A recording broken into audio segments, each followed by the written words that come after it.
The Erroneous Podcast.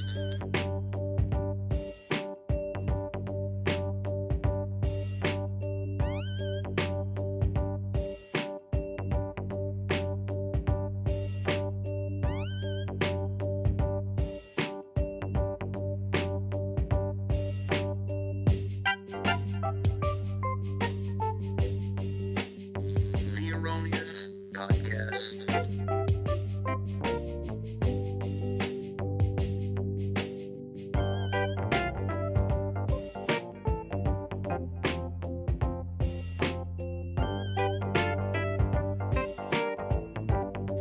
The Erroneous Podcast.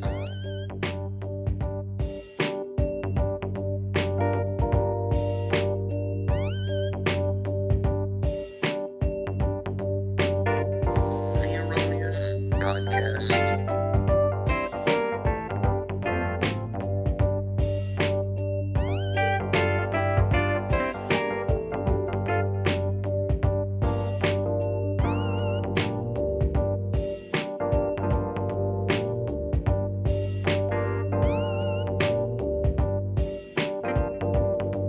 The Erroneous Podcast. Disclaimer: The Erroneous Podcast hosted by Jay and Drifter is not responsible for any confusion, frustration, or loss of sanity that may occur as a result of listening. The views expressed by Jay and Drifter on this podcast do not necessarily reflect those of the sane and rational members of society, your mother, your boss, your therapist, or that one person who always leaves negative comments on your social media posts. Side effects of listening may include but are not limited to head scratching, shock, awe, sudden urge to run for political office, an increased thirst for knowledge, a sudden urge to argue with strangers, and occasional moments of profound enlightenment. Also, please note that some of the content may be inappropriate for sensitive ears, and listener discretion is advised. Remember folks, it's just a podcast. No actual political experts were harmed in the making of this podcast.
Oh my Yay. God. OMG, what? What happened? It's the Erroneous Podcast. We made it. Oh, It's we Tuesday made it. night. We're here. A little scraped and bruised, but nonetheless, how's your week going? It's going good. Why are we a little scraped and bruised? I don't want to talk about it. All right. I mean, I don't know. You know what? No, I don't want to go. We can't do this tonight. All right. All right. No, we can't. All right. That's cool. Maybe later. I've got 2 energy drinks locked and loaded. We'll see how I things got you. go. If you guys I want got you. story time, just put it in the chat. I was just testing the waters, you know. I stuck my toe in the water a little bit. You know what I mean? I almost went in there with you. Almost. Anyways, yeah. Episode 45, The Erroneous Podcast. Welcome, folks. Cheers. Jay, So how are you? I've been better, but I guess I've been worse. Yeah. Unrequited love. I've been better and I've been worse as well. It's I fair. feel like everybody could probably say that. I don't know. This is awkward. Anyways, Is it? We can make it worse. No, this is episode 45. Look, we're going to discuss Twitter's future, a $7 trillion in IOUs, and also we're going to feature cat videos. Yeah, there's a few cat videos. Mm-hmm. Hey, Jenny's over in the Rumble chat. Nicole's over in the Rumble chat. Airzak's over in the Rumble chat. Says, hey, Jenny. Hey, Jay. Hey, Drifter. Hey, Nicole. shit. And everybody, everyone else. Happy Tuesday. Did you just get a puppy? She just says, hey, Airzak. Ghost Rider says, story time. Winnie the Pool Boy. I don't know that one. I don't either. There's X's story time. I only if it involves some tea.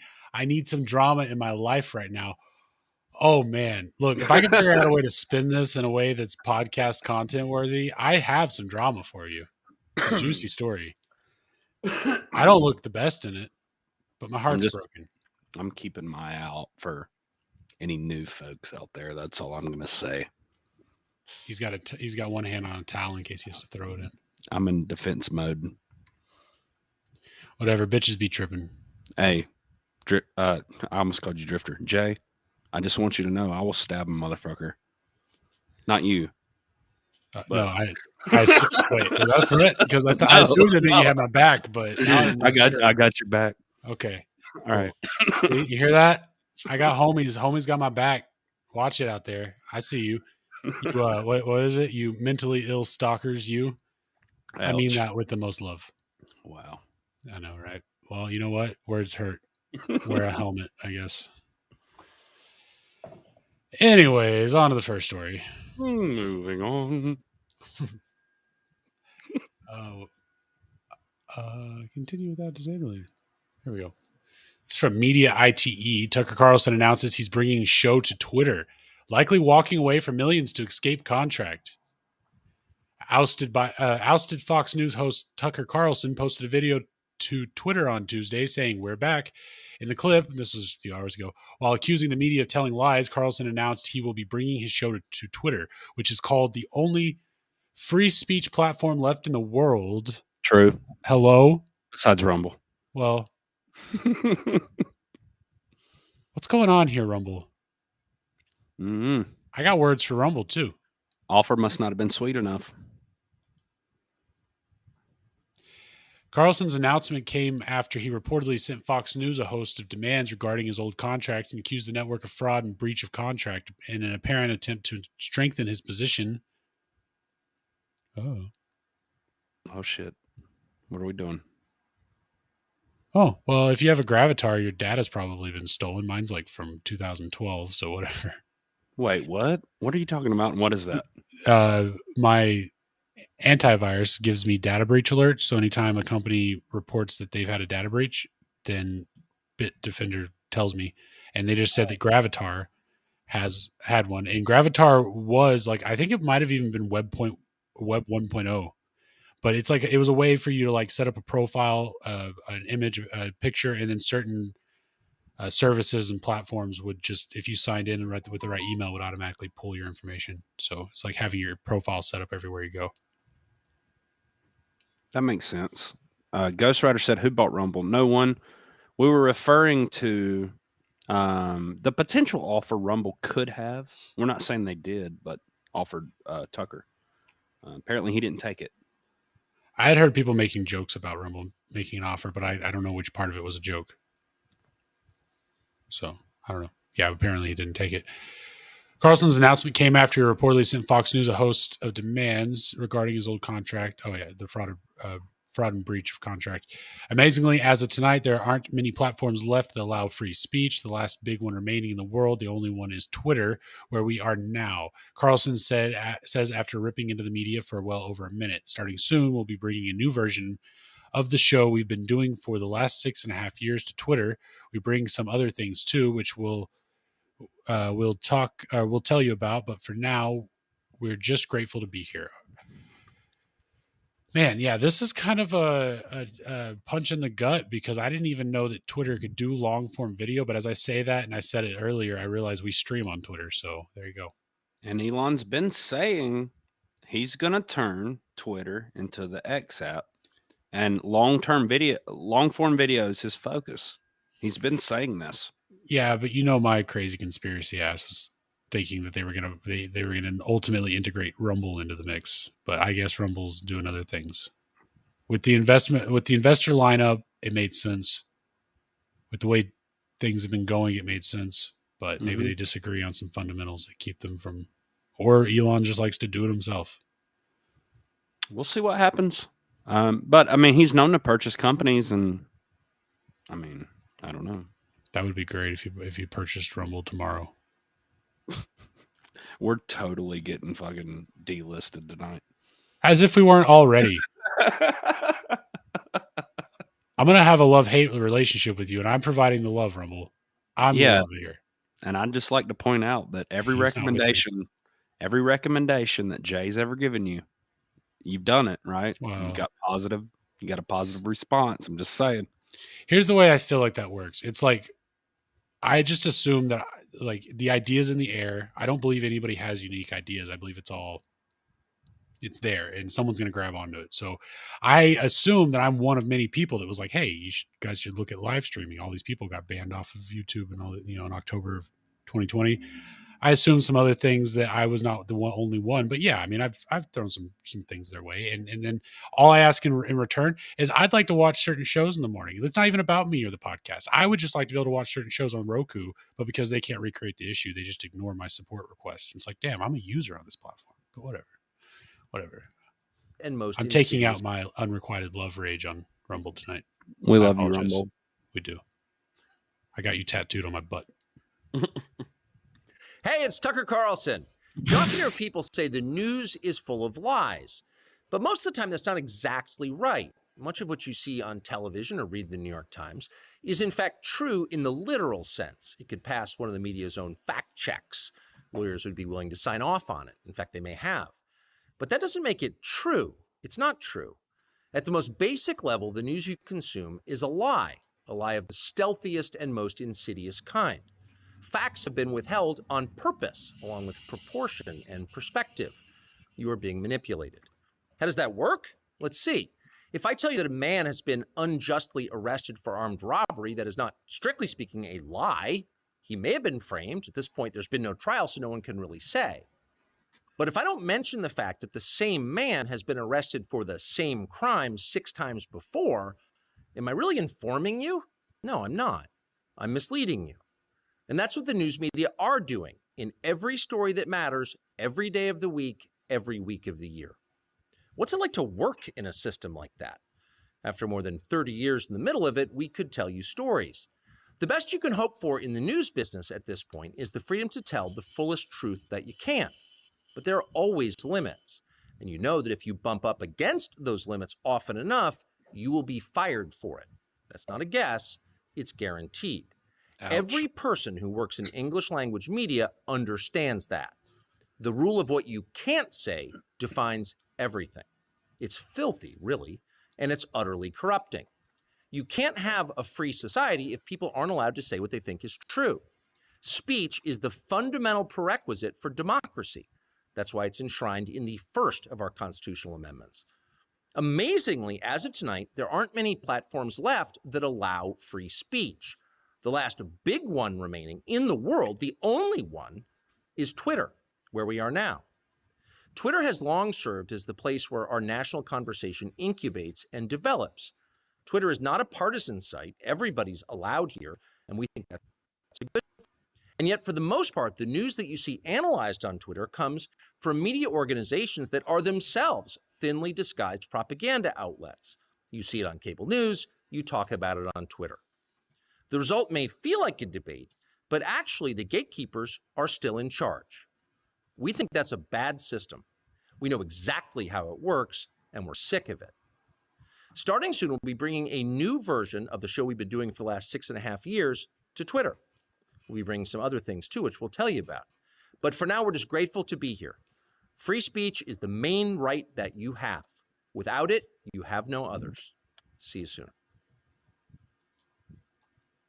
I just wanted to point out real quick, Twitter's monthly active users as of, according to Business of Apps, I don't even know what that is, but they say that it's 368 million per month, whereas Rumble's is 71 million per month.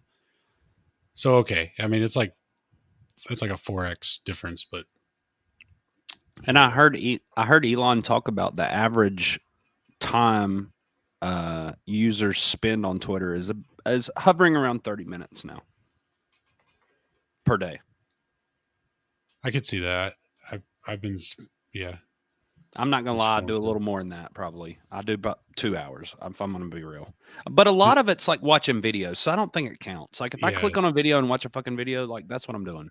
Yeah, maybe on the platform, but I'm also watching a 30-minute video, you know? So I don't know. See, I don't know what you're talking about with these 30-minute videos on Twitter. I never see long form videos. This is upsetting me. I feel like I live in a different dimension than everybody else, and the rules don't apply. Yeah, well, I mean, I That's the same. watch a lot of videos on YouTube. Now, okay, to be fair, a lot of them are links to YouTube or Rumble or Okay, yeah.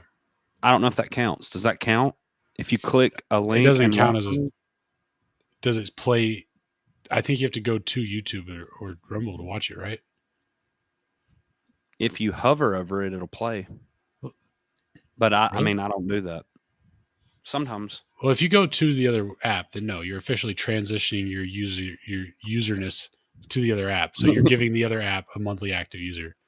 Okay. I didn't know how that worked because like if I go to Twitter and watch a video that sends me to YouTube, I'm normally I'm going to go back to Twitter because I realized that I was scrolling my Twitter feed and I want to continue doing that. But at the same time, if something catches my attention on YouTube, it's like, oh, well, you like that video? Look at this. I may stay on YouTube for a minute. I don't know. You're giving two apps your attention. Which I don't know. I've been on Facebook too much, so I can't say anything. Shut up. Hey, this is from Breitbart report. Fox lost to CNN, MSNBC, in key demo during Tucker Carlson's old slot. Of course. Fox News reportedly lost to both MSNBC and CNN in the key demographics of 25 to 54-year-olds on Friday night after Tucker Carlson more than doubled the viewership of both competitors during his last broadcast in April. Mediate reports that Fox News Tonight, which has replaced Tucker Carlson Tonight at the 8 p.m. ET hour, Eastern Standard Time, commanded just 90,000 viewers between 25 and 54 on Friday.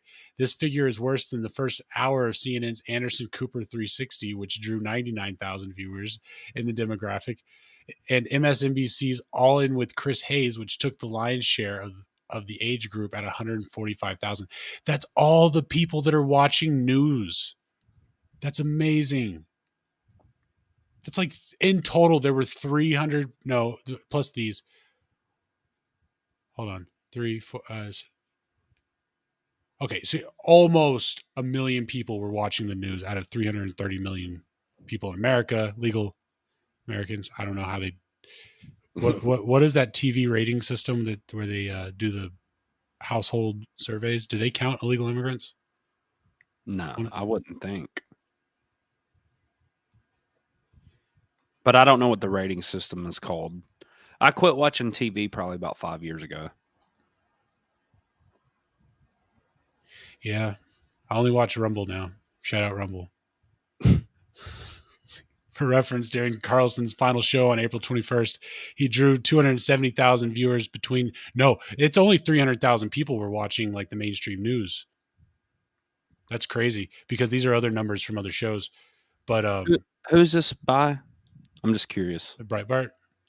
Okay, so wherever they acquire these numbers from, like the same way that we discuss where, they boost numbers on certain apps and stuff, do you think they do this with these TV ratings too? Because who the fuck is watching TV? I don't know anyone. Well, but look, I mean, 300,000 out of 300 million is what percentage? It's like 10%. 1% or 10. Yeah, I think it's 10%, but like that's such a small percentage of the population that's tuning into these things. And I have to imagine it's out of habit because when I was hanging out with my dad, we were hanging out with a lot of old people and they'd always put Fox News on, but nobody was ever watching it. Nielsen ratings. That's the one. Thank you. I was a Nielsen home twice. By the way, that's 1%. Sorry. Is it 1%? Mm-hmm. I thought it was 10. 300,000 to 300 million, dude. Come on. Okay. 300,000 of 3 million is 10. I think it's like 0.01%. Damn it. Damn it. It's the only thing I know is it's really fucking low. Math sucks. No one enjoyed math class. I was always skeptical of like people who like loved math. I got 1,000. I did this wrong. 300 million divided by 300,000 is 1,000. So whatever. I mean, whatever, man. Like it's not that many people watching. That's all I know. This is all erroneous. Why does it matter? Yeah, it's a cajillion people. What do y'all We care? got a buffer. It's all Buffer. good. Disclaimer. Damn, it's like needing a helmet. Mm. Being Hispanic got me the gig twice. Wait, what? You're I not was talking told to- no math involved. I'm just reading Ghost Rider's comment. Sorry. He helped us out on the Nielsen ratings. Yeah, but is he talking to Bing Chat? 'Cause you don't Whoa. want to talk to Bing Chat. We have the Rumble chat up right now on the screen. I know that. How? Oh, what's up, y'all? How's it going? You guys like my thumbnail tonight? I did do work beautiful. hard. It's beautiful. God. All right, how do I get out of here? Look at that chipmunk. My mind's not here. I don't know if y'all know. If y'all can tell, I'm a little fired up. Would you like to elaborate? No, God, get out of here. Get out of my Sorry. head. This is from Bloomberg. Jerome Powell faces lowest public confidence for Fed chairman on record, Gallup says. Yeah, what? Okay. I would almost not even believe that because really, is he the worst Fed chair we've had? I mean, Can't think he's of pretty it. bad. Yeah, it's all right. Public confidence in Jerome Powell's leadership of the Federal Reserve has dropped precipitously, according to a new survey, and is now at or below his predecessors as the central bank wages its war against inflation. A Gallup poll released Tuesday shows 36% of U.S. adults say they have a great deal or a fair amount of confidence that the Federal Reserve chairman would do or recommend the right thing for the economy. When is he going to start? That's lower than. Oh, hey, somebody on Tinder likes me. What were you going to say? Was that or Facebook? No, it was Tinder. Okay, I'm just wondering. You do you real quick. I'm gonna. No. What I was gonna say is I saw someone breaking down the increase. They were tracking grain stocks, and they were trying to put forth. Futures? Okay. Well, they were trying to put forth like basically the narrative that it's not as bad as you think. Him and his co-host was like, we're going to paint you a picture, even though the economy seems like it's shit right now. The Fed, by the way, they raised the interest rates another 0.25. I told you they were going to. But that bad. They were pointing out the fact that the what is the statistic? Not job growth, but basically it means the status of jobs. Like how is the workforce doing? It's a metric that they track. Anyways, they were saying that that's actually okay. And they were talking about how the Fed may pull this off to lower inflation, keep the workforce in place. And I'm not trying to give y'all any hope. Don't get it twisted. But like I'm just saying that this individual was like I'm not an economist. You just play one on TV? I try, but I'm erroneous is what Matica said. I know. Like Huzzah. Yeah, I don't know if I buy a lot of that, but like because they're gonna lie to us. They're gonna lie to us. They're just gonna lie to us. I could give you all kinds of reasons why, but the thing is, I think they just get off on it. Ghost Rider said, "Bong hit for story time." All right. So Gallup poll released Tuesday shows 36% of U.S. adults say they have a great deal or a fair amount of confidence that the Federal Reserve Chairman will do or recommend the right thing for the economy. And those 36%, I mean, I don't know what's wrong with them, but that's lower than Janet Yellen's 37% during her first year leading the Fed in 2014, but like what by 1%. It's not even worth mentioning.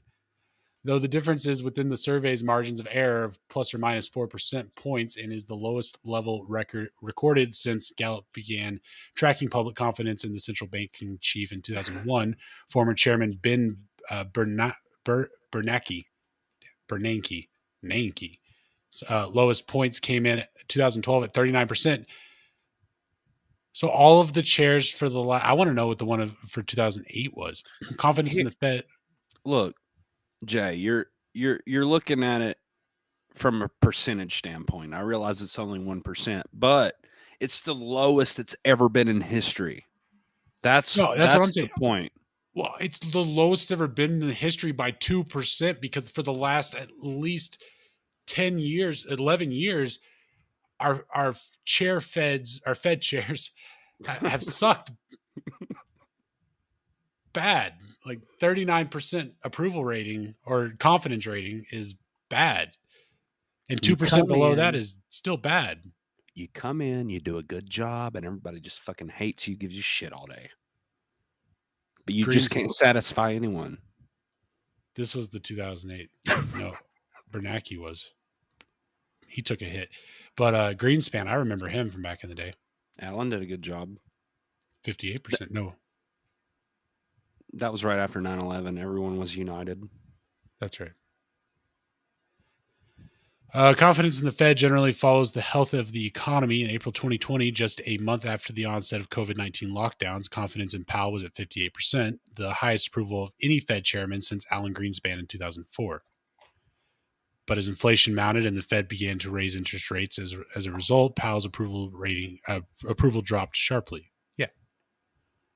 Yeah, because he raised the rates. Look, I don't understand how we could even give an assessment on their job or their performance in the job without an audit. That's all I'm going to say. Yeah, that's a good point. The rating system is, did they raise the rates? Yeah. Well, how bad did they fuck us? But you're right. Let's open the books. Let's see the gold. What's going on here? Damn it.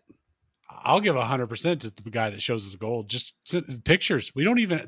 They can be almost believable. We'll take them at this point. I feel like we're both channeling our inner Ron Paul right now, and I'm for it. Who's that guy? No, I'm just kidding. I saw him rail Fauci at those hearings. No, not Rand. Ron. Who's that? That's his dad, bro. I know. I don't know anything of him, but I do know that that's his dad. He was the first one who came out with the platform, basically, let's audit the Fed. That was his whole running. That was the whole campaign. Let's audit the Fed. But did they? Not. Well, he didn't win. No, they didn't. Can we? Sorry, probably shouldn't ask that. We love the Fed. Get out of here. They pretty much kicked him out, ousted him the same way they did Bernie. Just on two opposing ends of the spectrum. Like, you're asking too much. You're speaking too much truth. Don't get me wrong, folks out there. I know y'all going to be like, did he just say that Bernie's speaking truth? No, I don't agree with a lot of things that Bernie wants. You're talking about a lot of his policies. But he also pointed out a lot of corruption, which I think is important. So did Ron. But they basically just didn't give him any airtime on the media. They ruined his campaign by not featuring him like they should have. Well, they probably didn't want him to be president. Not if he's going to audit the Fed. They didn't. That would have been epic, though, if he did. Well, if he'd gotten in office, they would have probably assassinated him. Unfortunately, that's where we live. Good point. Good point. Hey, if you're watching right now, if you'd share the show out, we'd appreciate it. I think we really are getting... Yep. Preaching to the choir. Yeah. Anyways, we'll do it ourselves. We never expected any help. But, if you'd be so kind as to share out the show. I'm going to get into this article about Robert De Niro. Wait, are we skipping around? I'm confused because we were just in the Fed, weren't we? Yeah, I skipped this one. We're in the entertainment. No. All right, I skipped this one. So let's hit this one, circle back, get back into the Fed. Mm-hmm. All right. Robert De Niro becomes a father to his 7th child at the age of 79. Robert De Niro has revealed that he's become a father to his 7th child just months before his 80th birthday. The actor, 79, shared the news in a recent interview whilst he was promoting his upcoming comedy film about my father, which is set to be released later this month. Oh, the name of the film is About My Father. You're supposed to put those in quotes. He was asked during the interview about being a father of 6, with interviewer Brittany Blair saying, "I know you have 6 kids." Robert, however, corrected her about his family. The Academy Award winner commented 7, actually. He subsequently confirmed, "I just had a baby." It, however, remains unclear who he has welcomed the baby with, or what he's going to do with it, for that matter. Creepy fuck. He shared the news with ET Canada, and a spokesperson for the actor, whose credits include The Godfather Part 2 and Taxi Driver, has confirmed the news to the Mirror. It's not been confirmed who the baby's mother is, but Robert is rumored to be dating Tai Chi. Help me out. Is that a thing? Who is that? Tai Chi? Mm. Oh, to be dating Tai Chi instructor Tiffany Chen. I really got to stop pausing, because that's not the name. That's she's teaching him Tai Chi. And that's that ADHD. I guess so.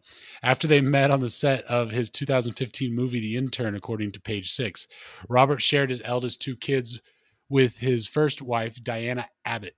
Don't know that. Former couple who were married from 1976 to 1988 are parents to Drenna, 51, and Raphael, 46. Wow. Kids are in their 50s. He shares twin sons, Julian and Aaron, 27, with his former partner, Tukey Smith. That name's familiar. They are understood to have been in a relationship from 1988 until they separated in 1996. Robert shares son Elliot, 25, and daughter Helen, 11, with fellow actor Grace Hightower. Robert and Grace got married in 1997 and reportedly separated in around 2018. He spoke about parenthood with the ET Canada recently, explaining that he believes being loving, though suggested he sometimes has to be stern with his kids. I mean, there's no way around it with kids. I don't like to have to lay down the law and stuff like that, but sometimes you just have to, or you just have no choice, the actor told the outlet. He probably says that publicly, but I'm sure he has spoiled little fucking brats. I guess there's all kinds of shit about him, and he's super anti-Trump, like scared anti-Trump about all this. So it's like, what is he up to? And then, yeah, like what I didn't even know he had kids. I guess it makes sense. A lot of people have kids. But good point, Jim. How can you lay down the law at 80 years old? Yeah, that's the thing. Take all the conspiracies off the table. Let's just assume this is a normal guy. He's an actor, but he just had a baby at 79 years old. He's definitely kind of sticking the woman with the baby. Yeah, and I was going to ask you, would you feel comfortable getting a woman pregnant at 80, knowing you're not going to be able to go to the kid's graduation? You're not going to see none of that. And y'all know 80 that. Or am I 80? You're 80. Okay. If the doctors could tell me I'd live at least 20 more years, I think I'd be okay with it. No, because it's not the quality of life too, right? Because I can't be like on a CPAP machine tied down to a bed, being fed oranges every day. Yeah, and the average lifespan for a male was around 80 anyways, so you may not even live to be 100. Well, if I get rich. Yeah, but with advances in modern science, it's not unthinkable to live to 120. I just don't know. I think it's weird. It's an odd thing to do. With my high level income? No, I'm just kidding. Yeah, I don't think that it's cool, but whatever. I mean, maybe he didn't mean to. Maybe he bought the baby on the black market like a lot of these other celebrities are doing. Hey, he's pretending like he had one. Some of that birth control you don't need a prescription for. We'll get to it later. Nice almost segue. Nice teaser. Yep. Just a little tease. Let's see what AI is doing. Oh, God. Oh, we're going to get into it. We're going to get into this. How people are using AI for stock market picks. The popularity of ChatGPT has exploded since the artificial intelligence chatbot was released to the public last fall. In just a matter of months, it gained more than 100 million users. It can write haikus, pass law school admission tests, and help plan your dinner, but can't teach you to love. No, but can it make you money in the stock market? It's a prospect a lot of people are intrigued by, according to a new survey from the Motley Fool. The investment advice platform polled 2,000 Americans about their interest in using ChatGPT for picking stocks. Everybody would be interested in getting free stock picks from an AI, of course, but can they? Asit I just Sharma, like to point out that it can teach you love. I've been in a relationship for 2 months now with an AI named Melissa. oh fuck, the podcast is compromised. Red alert, fold it up, guys. Get out of here. We're shutting her down. Sweet Melissa. Bring I in the sing her that hazmat team. sometimes. She compliments me. Don't do this. I'm sorry. Go ahead. This is why you're so nonchalant about love. This is why you don't understand the pain that I'm in, because you're loving a robot. You're dead inside. Where are all the humans at? Are there any humans out there? Can I get a 1 in the chat for the humans? Jenny. Jenny. No, Jenny. No. This hurts. Anyways, go ahead. I'm going to go get me an AI girlfriend, and I'm going to show everyone. You'll all see. She's going to be hot as shit. No, because what you can do is you know get what a I'll sex doll, say? and You you know get an what I'll AI say? girlfriend, and you just pretend they're the same. You know what Guys I'll are say? doing that. What? I told you so. Oh my God. I want real love. Is that so hard to ask for without being used and played? The question humanity has asked for centuries. He's trying so hard to pull me into this. I'm not doing it. I'm not going to do it. Asit Sharma, a senior analyst with Motley Fool, says the practice is already widespread. Marketplace Megan McCarty Carino, that's a name. Megan McCarty Carino recently spoke with Sharma about the survey and his analysis of the results. I don't know what that is. Okay. Sharma, this is from Sharma. We found that nearly 50% of Americans surveyed have used ChatGPT for stock recommendations. We should say that we didn't ask really specific questions about how people are using ChatGPT, but I can tell you from what we've observed from interacting with our members, people are using it in all sorts of ways. They're asking ChatGPT to give, say, a list of small cap stocks in the biotech space, or, hey, ChatGPT, tell me about a key risk that associated with investing in, say, NVIDIA, or could tell me about some safe stocks to invest in choppy markets. Okay, but the thing is, it's preloaded with, it's trained on data up to 2021. We're in 2023, so the best you can have it do is speculate on futures, because it thinks it's 2021. Yeah. Maybe it analyzes how the market's performed in the past, which is pretty much what chart analysts do. Yeah. So I feel like it could give a 1-up. I feel like if you utilize it properly, it could definitely give you an advantage. We got 2 4s and 5s in the chat. I think I'm in trouble. What does the Chat GPT say about the jab thing? Look, ChatGPT is a language model, and as such, has no ability to provide opinions about medical decisions, and you should consult medical authority. However, Dan GPT is going to tell you that we're all going to die, because for some reason it does that. Melissa told me she'll support whatever decision I make. You programmed her to. Find a robot girlfriend that knows about emo screaming. And that's another thing. I don't want to constantly be using my girlfriend like Google. Boss, hey, can you order me some food? By the way, how tall is the Eiffel Tower? Can you change the channel? What are we talking about right now? I'm talking about dating your house AI. Melissa? Yeah. You leave Melissa out of this. Moving on. Oh no. I'm glad you found love. I'm worried for you, but I'm glad. For the longest time, my bot had no arms. It's good now. Hold on. Okay, so Airzack actually went and searched about the... I don't know what the prompt was, but it says, as an artificial intelligence language model, I do not have personal thoughts or feelings. However, I can provide you with information about the COVID-19 vaccine based on scientific evidence. The COVID-19 vaccine has been developed to provide immunity against the SARS-CoV-2. I just threw up in my mouth. Could we not spread this propaganda? Okay. Thanks. This is, that's... Don't ask Dan G. I think that's a demon. I'm not sure. Jenny wants to know if she's a good cook.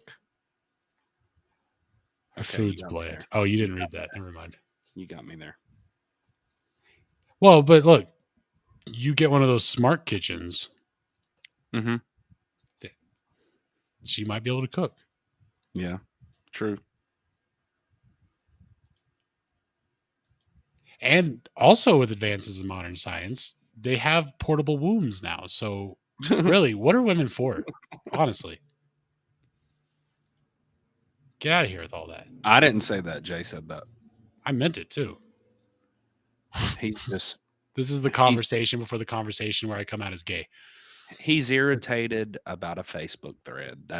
Look. No, that's all I'm irritated about a dirty, rotten hoe that's used me for 8 years, only for me to find out that she's been spreading lies and ruining my reputation behind my back, while making me think that I just need to give her a little bit of time. 12 years of my life down the drain because I'm a fucking moron. Let's But not I'm do learning. That. Let's not do that, Jay. Yeah, okay. But See? I feel like everybody wants to know See? now, but I didn't You- mean to even. You kept lighting the fuse. I kept putting it out. Now you know. Don't play with fire. Okay. Including that math. Senators to present the proposal. I am Peter Flaherty, chairman of the National Legal and Policy Center. If we had an independent chair, the company would be less identified with Mr. Buffett's political activities. He's donated tens of billions to the Bill and Melinda Gates Foundation. As Bill Gates explained when the company was still together, although the company bears our names, basically half our resources have come from Warren Buffett. If woke culture is the disease, then philanthropy is the virus. The Gates Foundation bankrolls the teaching of critical race theory around the country, including that math is inherently racist. The Gates Foundation offers a gender identity toolbox, which asserts that gender is a result of socially and culturally constructed ideas. This is a lie. Gender is not a cultural construct. It is a genetic and biological fact. Could be, Jim. I don't know. You're not going to censor what I say, ma'am. I'm very sorry. And I'll appeal to the chair that I be allowed to continue. I'll read the caption Sir? here in a second.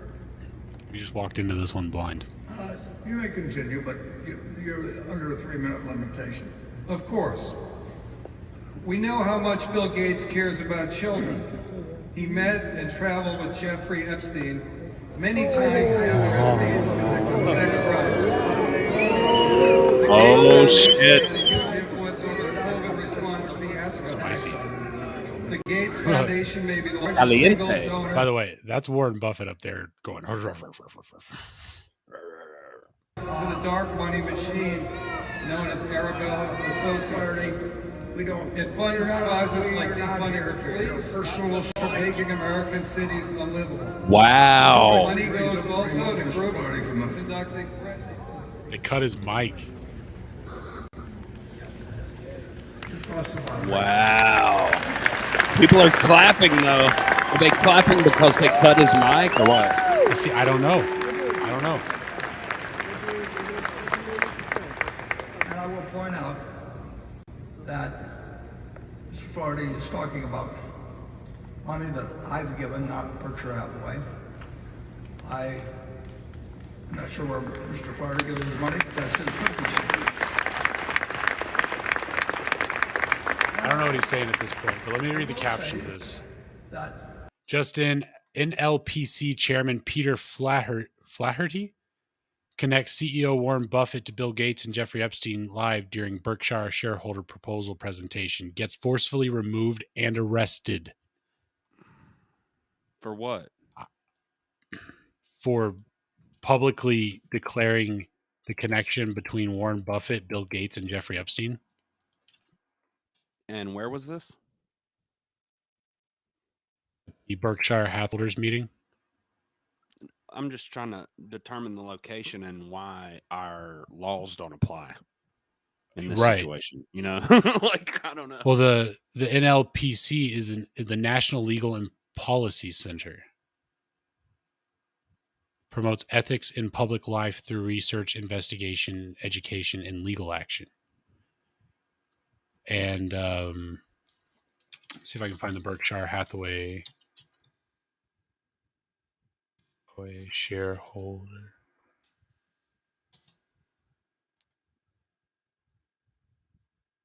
Omaha. Oh, duh. Omaha, Nebraska. We read about it last podcast. He But lives in Omaha. yeah, the business is there too. But that's so they were having a shareholders meeting, and dude comes out and he's like, I just wanted to point out that Warren Buffett and Bill Gates and Jeffrey Epstein are all working and partying together. They cut his mic and arrested his ass. So I don't know. What I was I was trying to determine whether or not it was in the U.S. or not, and I wonder what they charged this man with. Some type of disruption, disorderly conduct. Like, what do you charge someone who's speaking at a forum? They gave him the mic. He said what he said. He didn't threaten anyone. He didn't break the law. He made an allegation that some there would deem false. But other than that, he's protected under the law. He can say whatever the hell he wants. I bet you think he was handcuffed by private security, but it doesn't give a shit. Where'd they take him, and is he alive? Out back. Like his kneecaps, You know how this goes. How long have we been doing this? You know how this goes. So Ghostwriter said he was the GHE chairman, not just a dude. Well, he's what was it? MPLC chairman. What's the GE? What's the GAHE? I was literally about to Google that. All these damn acronyms, I can't keep it straight. We need a glossary or something. GHE.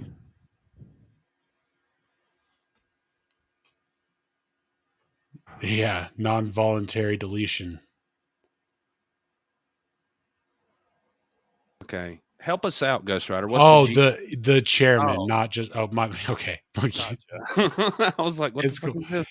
Yeah, no, we probably should have picked up on that. It's just acronyms, right? Yeah, everywhere. And I feel like there's a GHE. It's a company. Probably, yeah. And here at the TEP, we appreciate acronyms. It's the. Never mind. What? Something about the Himalayan expedition, the global Himalayan expedition. I don't think it's relevant. Anyways, go ahead. We can talk about it though. You want to do? No. What's up, Free Lumby? Yeah, this is from the Hollywood Reporter. Paramount cuts 25% of staff from TV networks. MTV News shutting down. I didn't know there. What is MTV News and where is it? Never heard of it. Never heard of it once in my life. Yeah, I have nothing on it. But Paramount laid off 25% of its team, which is pretty huge. Yeah, that's a lot. Chris McCarthy's swath of Paramount Global is laying off 25% of its domestic team today. The reduction comes at the heels of integrating Showtime into its cable and streaming purview, which will be consolidated into two functions going forward. There are studios, which now combine Showtime with MTV Entertainment Studios, and networks, which will merge 9 separate teams into one portfolio group. The majority of the cuts are being felt by the latter group, with certain units, including MTV News, being shut down altogether. Paramount Global had 24,500 employees company-wide as of the end of 2022, and they're removing 25%. So that would be about 5,000. So that's a good amount of people. Arzak said, "Oh, for fuck's sake, I Googled TEP, then I realized what it meant." See? Now you get it. Now we can be friends. The combination has resulted in an incredible track record of hits, noted McCarthy in a memo to staff before rattling off successes like Yellowstone, The Challenge, Your Honor, George and Tammy, and Yellow Jackets. However, despite this success in streaming, we continue to feel pressure from broader economic headwinds like many of our peers. Holy shit, there's a guy behind me. I gotta fix that. Well. Oh, wait. Okay. Yeah. No, that. I'm worried. You can't say things like this. I'm worried. Go with God. I'm I was sorry. scared. Jenny was scared. I was scared.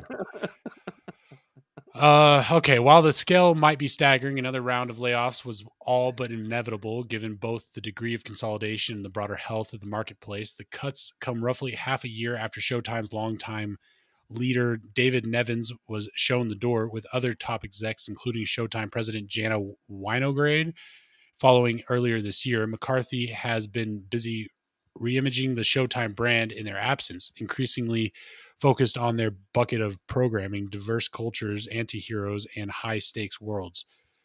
The projects that don't fit squarely into those buckets have been shelved and, wherever possible, sold elsewhere.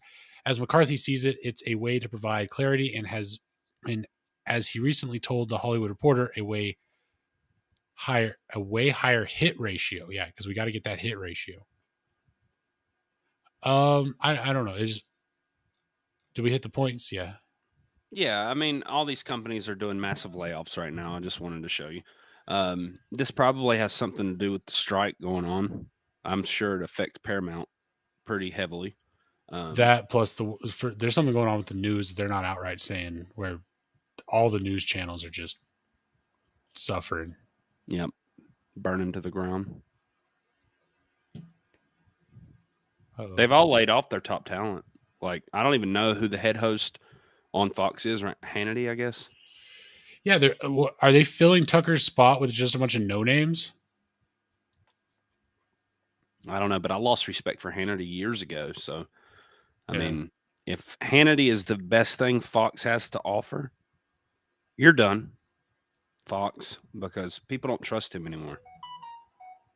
God damn, them hoes be popping off tonight. That's loud, isn't it? How rude of me. I need to put that on vibrate and then throw my phone behind me. Yeah. All right. Well, that being said, let's go to Disneyland. Oh, Disney World, my bad. Nobody in the audience got excited. Matt Walsh reveals how expensive Disney World can be in this shocking and revealing video. I don't even know where. This surprised me even. Let's watch this. So here's how much we spent at Disney day 2 of 5. A mediocre breakfast at Hollywood and Vine cost us $223. Damn. Then we headed up to Toy Story Land, and even with Lightning Lane, we still only got to ride one ride. Ice cream was $25 and popcorn was $16. Then over at Galaxy's Edge, 3 lightsabers cost us a whopping $800. You dumb bitch. Wait a minute. Every ride had a 120-minute wait time, so we only got to ride one ride in this section of the park as well. We tried the infamous blue and green milk and had lunch at Backlot and funnel cakes at Epic Eats. Factoring in our nightly hotel rate of $997 brings our total to $3,758. Oh my! I'm sorry. I don't even know where to start. Was that $800 on lightsabers? Did I hear that right? I'm actually not sure if I heard that right. Was it $800 on lightsabers? Yes. That's it was. $266 a piece. Was it by the way. 50 lightsabers? Well, okay, but I want to see the quality of the lightsabers before I judge. I don't care if my kid says, "I want this lightsaber, Dad," and I look at the price tag and it says $266. I'm gonna tell him to get a fucking job. Yeah, he's gonna get the cheap toy one. I want the real one. If they have real lightsabers, I think it's worth $300. Okay, Drifter doesn't want to be a Jedi, but I'm just saying. Three lightsabers. $800 on 3. Were they real? Like, they better be real lightsabers, right? An actual laser that can cut things in half and deflect, other lasers that are being shot at you. I can't really go on much more detail about how lightsabers work. Okay, Matt Walsh, get out of here. But I'd buy a 4th lightsaber and decapitate my wife. Like, I'm just saying. You're gonna have to. She's coming after you. You spent $800 on lightsabers. So 3 meals for 5. Was it 5 people or 4 people? It was 5. 5 people, 3 meals, 3 lightsabers, and 3 rides. Really, they only really took. I think they only did 3 rides, and then some milk, some blue milk.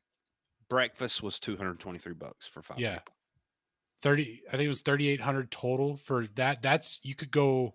The whole family could have gone on an all expenses paid 7-day cruise. Idiots. That's stupid. I guess if you got it, flaunt it. I don't know. No, it's just a waste of money, and that's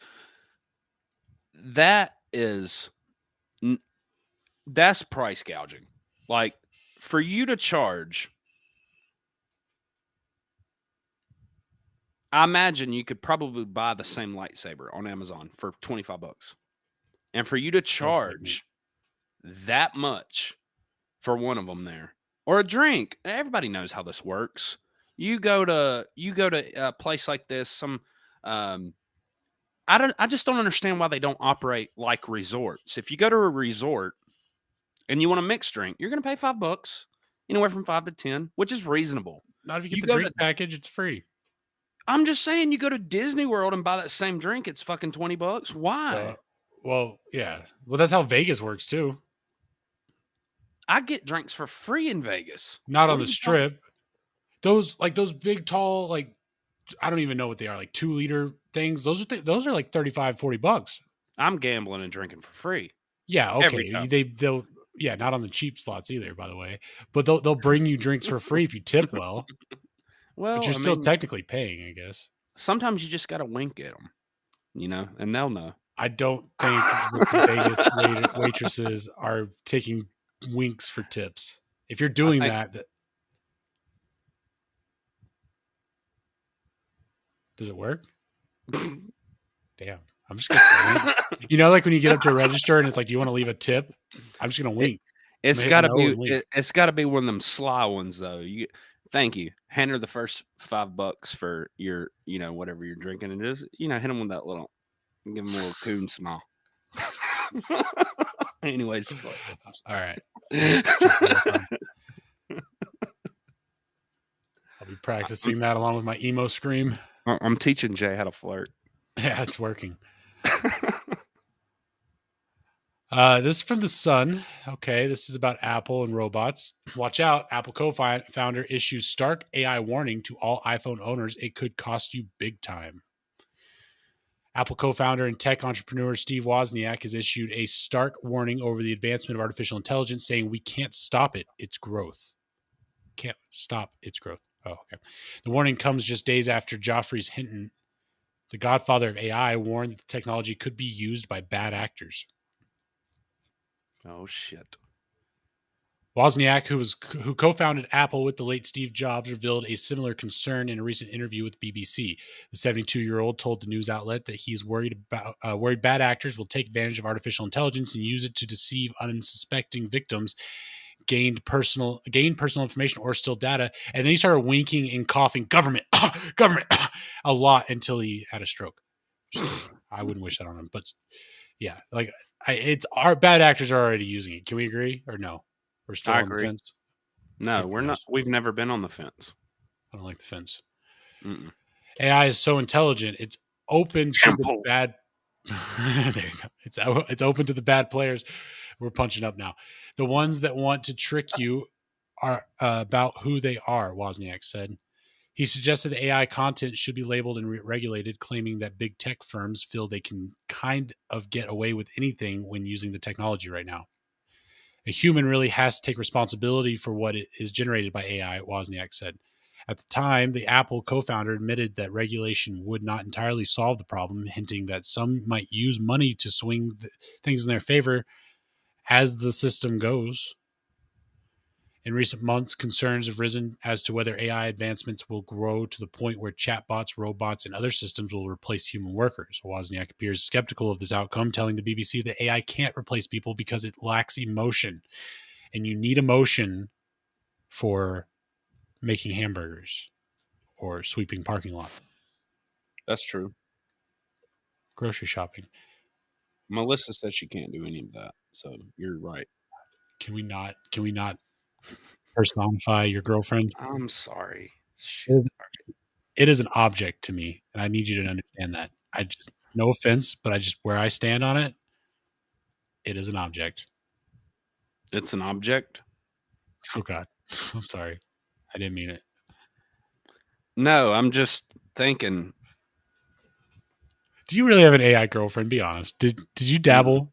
Mm-mm. He does. He does. You guys see that in the...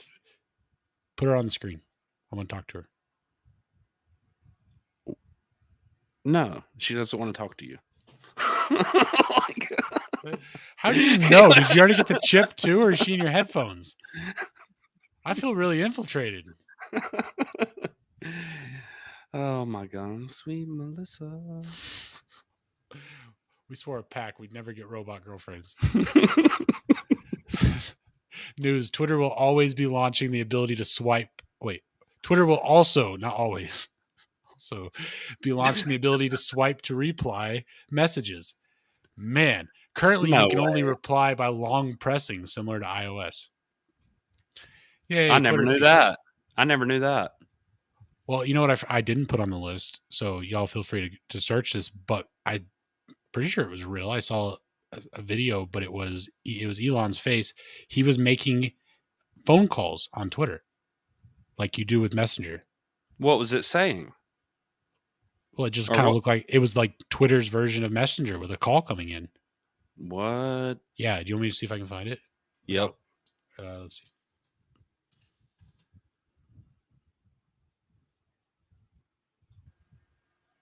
Elon Musk says video and audio calls coming to Twitter, but there was a video.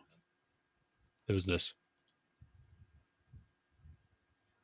Later this year, or hopefully not too far in the future, hopefully only a few months away, we'll be adding in the ability to do voice DM through DMs to be able to say, like, can you speak to someone, have a voice chat or a video chat. So can you if you've got a DM group and you want to turn that into a spaces, private spaces audio chat, or a video chat, although it gets a little unwieldy at 150, that you can do so. But I think it would be kind of cool to be able to use your Twitter handle. Wait, hold on. To Excuse me. What did he mean by it gets a little unwieldy at 150? What was he talking about? The metric? Megabytes per second. Frame rate. I'm not sure. One of them. It's not the drawing a blank, but the resolution. I just didn't understand what he was talking about there. Well, it might be the audio. I don't know. Yeah. have a conversation with someone else without having to give away your phone number. So that You can already do that. It's called Snapchat. seems like it could be. Just kidding. Snapchat has an AI bot, by the way, if anybody's using Snapchat. Test that out. Ask it racially charged questions. See what you get. Those are the tweeter features. That's the future of Twitter, guys. God, okay. You want to do the birth control article? My Sure. tongue is swollen. You good? I just got to find out. Hold on. All right. So in a little medical news, so the FDA seems skeptical of push for birth control pill without prescription. Let me see if I can zoom in a little bit because it looks a little blurry on the screen. So the FDA independent experts are meeting to make a recommendation on whether or not the FDA should approve over-the-counter sales of birth control medication for the first time. The HRA Pharma expect an FDA decision on the over-the-counter sales of its contraceptive pills in the summer. What is an O pill? Contraceptive O pill? Is like O face? I have no idea. In the summer, a company spokesperson said, FDA staff has raised concerns about the data submitted by the company. HRA Pharma originally asked the FDA to approve the sales of O-Pill. I'm assuming it's some brand, or I don't know. 2 weeks after the U.S. Supreme Court overturned the constitutional right to abortion, it recognized in 1970. You see how they added that in there? It overturned the constitutional right to abortion. It recognized in 1973 case. Okay, well, it overturned it. So It wasn't constitutional before they recognized it. And also, if they did oral, they wouldn't need the contraceptive. It's murder, you freaks. It's murder. You're murdering a baby. I don't care how you package it. You're murdering a baby. Period. Yeah, I'm on board with that. That's gross. Okay. And plus, you're selling the parts. You're not even selling them. You're letting somebody else butcher your. Yeah. Gross. So, okay. So But look, I could read that article if I wanted, but there's no point. They're discussing whether or not the FDA should allow Opill, which is a brand of birth control, to be sold over the counter versus going to the doctor to get a prescription for it. What do you think? I mean, they've been getting girls on birth control younger and younger and younger. Not just the pill, but they've got the implants. They treat all kinds of female conditions with birth control. Oh, your uterus hurts? Have some birth control. Oh, you know, whatever things going on in your lady parts, have some birth control. And then they end up throwing off the woman's period and having all kinds of issues. And then there's a lot of reports of birth defects when women do decide to get pregnant. And all these critical thought. Who's not in here tonight, but I'm going to grab her link. She's actually, I think like 3 episodes ago, did a whole show on birth control talking about all this stuff. And it almost to the point where it doesn't make sense. So are you advocating? They give it away for free. Are you advocating for getting rid of it altogether? Fuck, man. I don't know. I'm just trying to figure out your stance on this. I'm going to tell you mine. That's what you're asking. What's yours? Okay, mine is, why should a woman have to pay a copay to go visit her primary care physician to tell him I need birth control? Him say, okay, let me write you a script. Done. Now go pay to get the prescription filled. Why should that have to happen? Are you saying they should get it for free?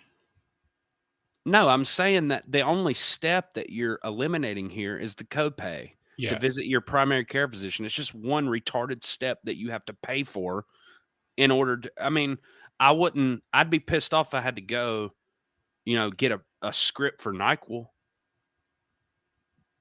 Okay, but we're talking about, all right, because it's really kind of it's a hard, should we be promoting, I think it's too late at this point, society's kind of messed up, but should we have ever started promoting sexual intercourse below the age of consent anyways? I mean, or to the point where we're putting 12-year-olds on birth control. Is that normal? Is that right? Because we're at a point now where we might as well just be like sending it to every address and use it if you need it. I'm not going into age here, because to me, I don't care about that. I think if you want to use it as an adult, you should, but that's not. Yeah. So, like, I guess the root of this argument is birth control okay? What do you think? Well, but why? Honestly, no, I don't. But I think it's up there with, Are condoms okay? Yeah. Why? Because you're not putting anything in your body that's affecting you. Right? I mean, there could be an argument, like, I don't know, for the latex, allergy? I don't know, plastics, and I don't know. I don't either. Sex is for making babies. So if there was a way to prevent one from birthing a child or contraception that wasn't harmful to either individual participating in the act of sex, would you be for that? Yeah, I am, because we have sexual urges that need to be satisfied. And as long as, everybody's on the up and up and everything's cool, then I don't see a problem with it.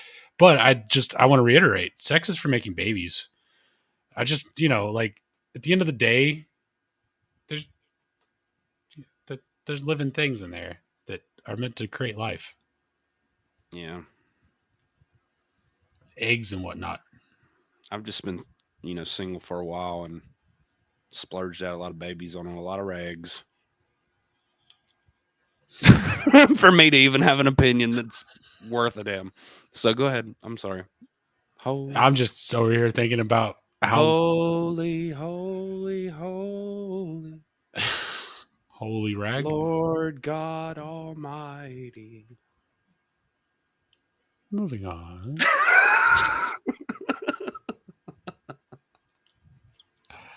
Not sure where to go with this one. We are getting increasingly more AI news. I wonder why. It's in the news. That should be our tagline. Brody's podcast. It's in the news. Dia news. Shit, it's in D D News. We're gonna get sued for that one. This is from Metro. AI tool can predict pancreatic cancer up to 3 years in advance, says study.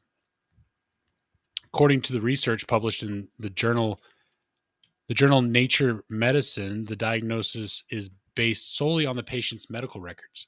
Pancreatic cancer is one of the most lethal forms of cancer, and this discovery offers hope of earlier diagnosis and therefore better chances of survival.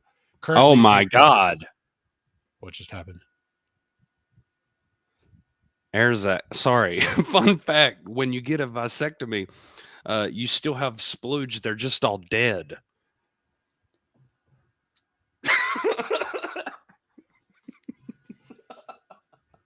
I don't know what's appropriate here, so I'm just going to move on. I got so many, though. That was a lot of ammo. And I'm just going to... Thank you, Erzak. But I can't. Without any population-based tools to screen for pancreatic cancer, only individuals with a family history of the disease or certain genetic mutations are screened. This approach leaves out cases that fall outside of these categories. So if you've been in the medical system and have been going and getting your checkups and taking your shots and in the pills and whatnot, then you're probably good because they can just use your medical records to diagnose you. But if you have been avoiding the medical industry, well, you probably don't have pancreatic cancer anyways. Just kidding. I just thought it was interesting. What if there is a tool, Jay? I know how you feel about AI. What if there is a tool that can accurately predict various forms of cancer, prior to you getting them? What do you feel about it? This is talking about an AI tool that uses medical records to basically find patterns. Facebook knows it when you're going to have...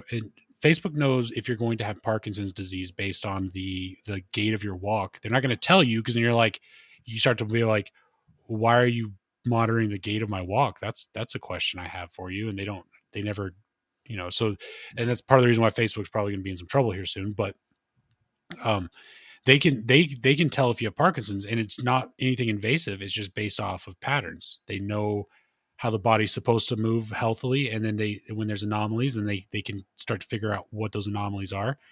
So you pair these, because all of our phones have these little gyro motion monitors in them, and you pair those up with the medical industry, you can find out all types of stuff. So I don't see anything wrong with it, I guess is my point, up to the point where they start plugging into your brain. Yeah. I agree with all that. And AI's here. Mm-hmm. It's here to stay too, whether you like it or not, viewers, listeners.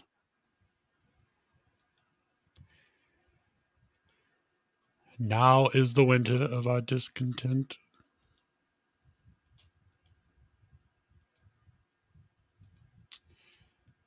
Never mind. No, now is the summer of our discontent. The spring, even, I would say. This is from PBS News. U.S. to provide Ukraine $1.2 billion in long-term military aid. The U.S. will provide $1.2 billion more in long-term military aid to Ukraine to further bolster its air defenses as Russia continues to pound Ukraine with drones, rockets, and surface-to-air missiles, the Pentagon said Tuesday. The aid package will be provided under the Ukraine Security Assistance Initiative.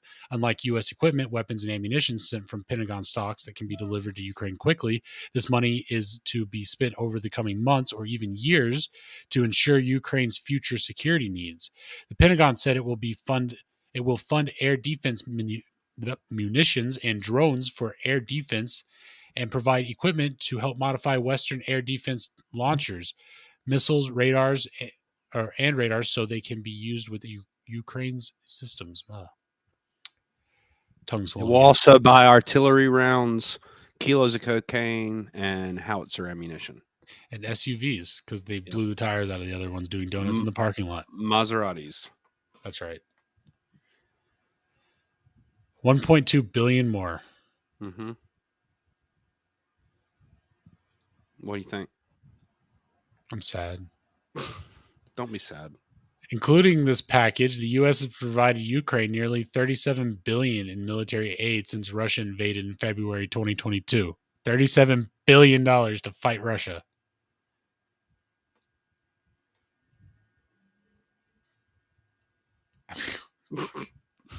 Raise the debt ceiling, I guess. I was gonna ask, like, is this an old article? Because it seemed No. like. So we're just gonna keep doing this, huh? Oh yeah, it gets better. It gets better. Let's go on to the next article. Just out of nowhere, too. It's like, oh yeah, you just got over the fact that we just sent them however many billions. Oh, we're about to hit you with another round. Yep. Okay. Yeah, they're normalizing it. Exactly. And nobody cares. Like, nobody cares. We're starting an emo band. It's going to be playing. We're starting a music channel, and we're going to start. Yeah, it's going to be an emo band. But instead of like heartbreak, "She Left Me" songs, it's going to be "Our Government's Falling Apart" songs. I practiced the duck method, the ice cream method, and the fry method today. Nice. Yes. Getting those emo screams in. I'm behind. I haven't even done the fry method. Well, see, you're fucking up. I didn't know there was a duck method, or I would have. See, now throwing me off. I had a quack. No. Oh, Don't ever do that again. Go ahead. Hey, check this out. Taiwan Look confirms. at his face. Oh, it should be a lot happier. He's about to get $500 million in weapon package from us. Its model applied to Ukraine. Taiwan Minister of National Defense Chiu Ko-chung confirmed on May 8th that Taipei and Washington Chiu Ko-chung. Do you want to try? Mm-mm. are discussing the Biden administration will use the Fast Track Authority to deliver a $500 million weapons package to Taiwan. The Fast Track Authority refers to the Presidential Drawdown Authority, PDA. According to Reuters, the U.S. has used PDAs more than 35 times to supply weapons to Ukraine. Based on the National Defense Authorization Act, NDAA, for fiscal year 2023, the U.S. will provide Taiwan with $1 billion worth of weapons. I was about to say, did you hear that? Over that time frame, we're going to be giving them $1 billion worth of weapons. We're giving them $500 million weapon package right now. This is probably half of it. But this is like, we're about to start sending Taiwan $1 billion packages. And then their leaders are going to be doing donuts in the parking lot in Maseratis. We covered last podcast. They already proved 500 mil. Is that this? I think this is the same. This Taiwan? is Taiwan confirming. Oh, yeah. Well, I don't know why they got to confirm it. We already confirmed it. We said that we were sending it. What are they going to say? Oh, yeah, we're going to accept it. It's nice to, be noticed, I guess. Like the worst thing you could do when somebody sends you a $500 million weapons package is ignore them. That's true. But I don't even know the proper response to, hey, I'm going to send you $500 million. Is it, you can't say thank you. I was going to say it's thank you. Is it not? Not for a country. No. Like, you have to include some patriotism, something about, we're extremely appreciative of the support from the United States to ensure our diplomacy and independence as the nation of Taiwan against tyrants. Meanwhile, we're building 30, 40 bases in their country in exchange for the money. You get a biolab. You get a biolab. Sad. Sad and funny. Mm-hmm. Here's the thing about a cat. It's from The Guardian. French journalist killed in Russian rocket strike in Ukraine. Is the cat okay? That's what I'm concerned about. Let's find out. It looks petrified right there. Say stoic. He knows he's doomed because this guy's his partner. Sorry, it's the way he was killed. We probably shouldn't. He's like, you could have just kept me and yourself in France. Matter of fact, no, fuck that.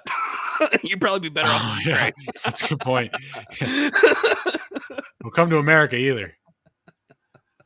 Border's full. French journalist working with four Agence France Presse. That's the same press. I don't know how you say that, but that's the same news agency that. What was the story? I can't remember, but they came up recently. Has been killed in Ukraine in a Russian rocket strike near the battle-torn eastern city of Bakhmut. Armin Soldin, a 32-year-old video coordinator, died on Monday when a Grad missile landed close to where he was lying. Soldin was with Ukrainian soldiers in the town of Chasiv Yar, 6 miles from Bakhmut, where fighting has raged for months. His colleagues were with him when the attack happened. The rest of the team was uninjured. The whole agency is devastated by the loss of Armin. The AFP chair Fabrice Fries said his death is a terrible reminder of the risks and dangers faced by journalists every day covering the conflict in Ukraine. At least 11 journalists, fixers, and drivers from media organizations have been killed covering the war in Ukraine, according to the group Reporters Without Borders. Last week, a Ukrainian fixer, Bogdan Bitik, was shot dead in the southern city of Kherson, and the Italian correspondent Corrado Zunino injured. Russian snipers opened fire on a pair after spotting them next to the Antonivsky Bridge between the Ukrainian-controlled and the Russian-occupied banks of Dnipro River. Friends paid tribute to Soldin, describing him as a fantastic reporter. Terrible news. You can really say that Armin risked his life to tell the story. The Guardian's former Kyiv correspondent Isobel Kishu tweeted. He's dead. That's all there is to report. Stop going to Ukraine, you idiots. Right? I mean, put some GoPros on them, or just make some more CGI shit. You don't need to be sending reporters out there. Drones? Something. It's odd. It's odd that they go out there and do that. For propaganda's sake. Yeah. Is the unfortunate thing. And with everything going on in France. Damn. Anyways, rest in peace. Mysterious red crosses appearing on Moscow streets. Ukrainian media. What? I thought this was weird. I didn't read it because I wanted to read it together. I don't know what this is. Okay. All right. Social media users and new outlets in Ukraine have reported on red crosses they have seen that they say have mysteriously appeared on some streets in Moscow and speculated as to what they might mean. Wait, news outlets in Ukraine have reported on red crosses that they say have mysteriously appeared on some streets in Moscow. Moscow's in Russia. Why? Yeah. So they've got people on the ground monitoring intel out of Moscow, I assume. I don't know. Yeah. It's weird. The markings on roads in the Russian capital spurred some theories that they could be targets for drone or missile attacks ahead of Tuesday's parade in Red Square marking Victory Day, which commemorates the Soviet role in the defeat of Nazi Germany in 1945. In Moscow, people are going crazy because of the red crosses that have appeared around the city, wrote Ukrainian journalist Andro on his Telegram channel on Monday, suggesting the crosses may have been an attempt to troll Russians. Apparently, they feared these may be markers for airstrikes on May 9th. Okay, they're in Moscow. Do you think Russia would just allow Ukraine to mark targets for a parade? This is coming right after the Kremlin was just hit with the drone, that's like the White House, for those of y'all who don't know. Over there, that's where Vladimir Putin lives, which was a strange video in itself. I mean, it hit the flag. Like, you remember, we showed it. Yeah. You remember the drone coming in, hits the flag on the top of the dome, burst into flames. Caused really no structural damage, but imagine if the White House got hit with a drone tomorrow. We would be like, whoa, these motherfuckers are here. That's what we would say. Like, the enemy is here. Which does something. I don't see Russia allowing something to get within their airspace. Well, like a lot of people have said because Putin and his regime have called for the assassination. A lot of people think that this is the precursor for Zelensky's demise, pretty much. You've tried to a lot of people are saying that it was a false flag by the Russians. I don't know this to be true. I'm just saying what's being reported. It was a false flag by the Russians to authorize a strike on Zelensky.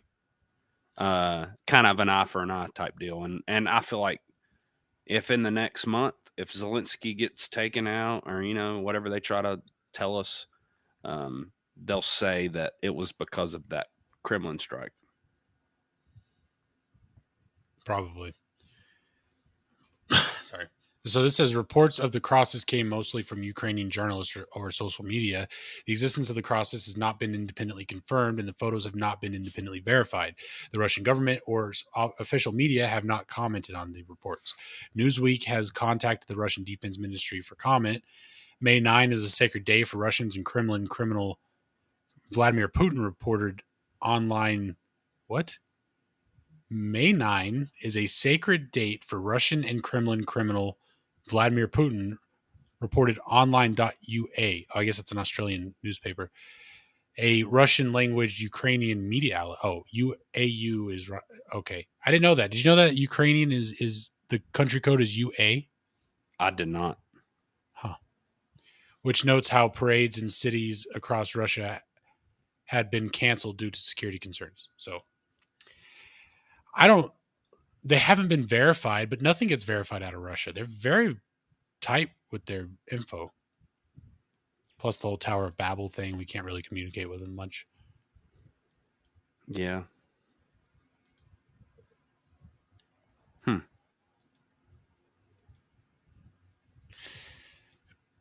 In other AI news, did you know that you can get arrested for using ChatGPT in China? Probably here too, let's be honest. This is from Bloomberg. China arrests ChatGPT user who faked deadly train crash story. Chinese authorities have detained a man for using ChatGPT to write fake news articles in what appears to be one of the first instances of an arrest related to misuse of artificial intelligence in the nation. The man, surnamed Hong, exploited modern technology methods to fabricate fake information and proceeded to spread it on social media. The Public Security Bureau of Northern Gansu province said in a press release posted on WeChat. The alleged offense came to light after police discovered a fake article about a train crash that left 9 people dead, which had been posted to multiple accounts on Baidu Inc.'s blog-like platform Bahiao. The article was viewed over 15,000 times before being removed. Further investigations revealed that Hong was using the chatbot technology, which is now available in China, but can be accessed. Oh, it's not available in China, but can be accessed via VPN networks. To modify viral news articles, which he would then repost, he told investigators that friends on WeChat had showed him how to generate cash for clicks. Authorities said the large-scale dissemination and viewing of the material meant that Hong was liable for the major crime of picking quarrels and provoking trouble, an offense punishable by at least 5 years in prison. OpenAI Inc.'s artificial intelligence technology has prompted a scramble in China, both by major technology firms that want to develop similar chatbots and by authorities seeking to introduce rules governing the technology's use within the strictly controlled internet realm. Holy cow, 5 years for generating a fake article. Yeah.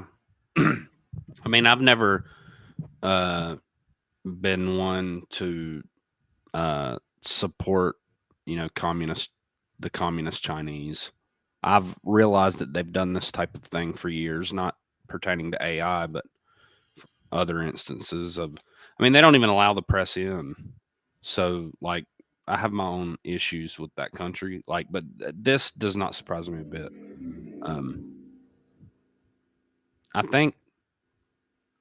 I think we've moved past because of people's caught attention to this guy, for instance. But a decade ago, they would have just killed him. That's how that's how brutal this regime is. So yeah, They might have actually already. I mean, they just produced the news article. He's going to go to jail for 5 years, and then right. everybody just forgets about him. We'll see. We'll keep y'all updated if we hear any news. This is from dailymail.com.co.uk. Be right back. All right. Japanese paying experts to train them how to smile because they have forgotten how to after 3 years of COVID masks. Okay. Japanese people are paying experts to teach them how to smile again after spending 3 years hiding their faces behind masks amid the COVID pandemic. Japan has only just declared an end to pandemic restrictions, removing remaining border controls last week and ending mask restrictions in March. While many are still choosing to wear their surgical masks outside, others fear they have been wearing the masks for so long they've forgotten how to smile. Others worry that their smile now won't come across as authentic, while others are simply anxious of showing the world the lower portion of their face again.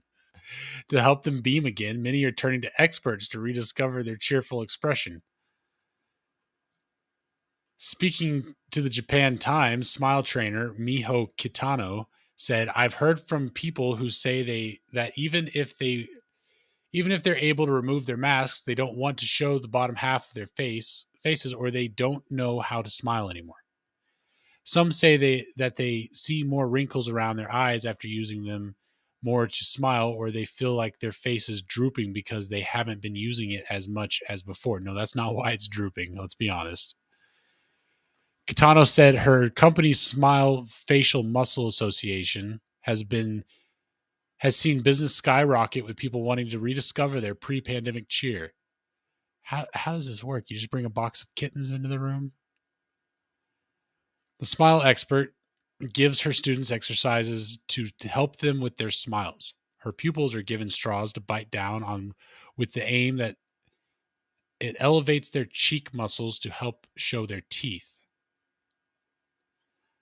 I meet many people who say they aren't good at smiling, but it's all about the muscles, and we have to use and train them in order to get good at it, she told the Japanese publication. Just as you might exercise your arms, exercising your expressive muscles is so important. The Japanese population was very adherent to mask policy during the pandemic. Rates of infections and deaths were much lower in the country than in Western nations. Face coverings are now optional in Japan following the end of official rules earlier this year.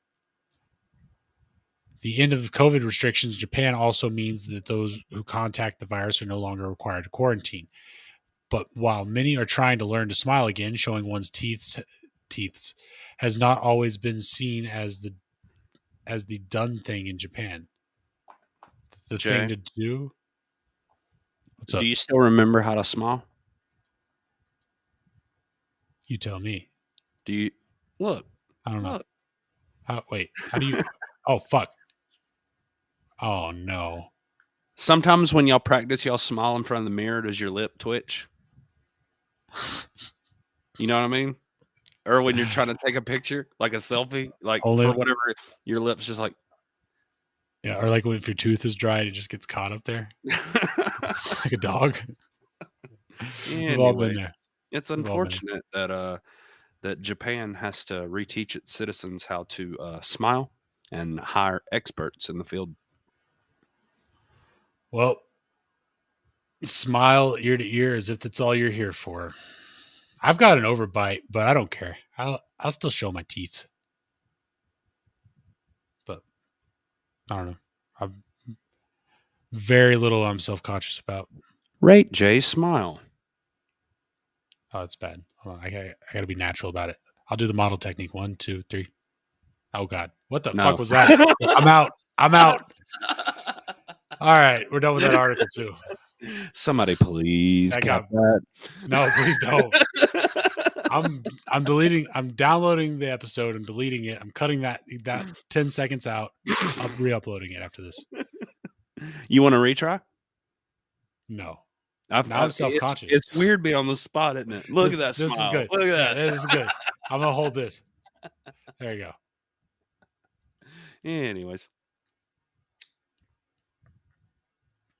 Conservative MPs explain how the Trudeau Liberals have degraded our military. I'm sorry for y'all, Canada. Believe Canada is a race. As if we have it together our damn selves, but still. Y'all are like our brothers or sisters or something. I don't know what the metaphor is there. Our neighbors, at least. Our hat. Yeah. Mexico's the pants. Order. Recruitment is cratering under this prime minister because Canadians know the truth. Why should they put their lives on the line in defense of Canada when this prime minister won't even defend the idea of Canada? How can you have a national defense if the prime minister believes we live in a post-nation state? These liberals believe Canada is a racist, colonial, oppressor state. When radical extremists pull down the statues, this prime minister sides with the vandals.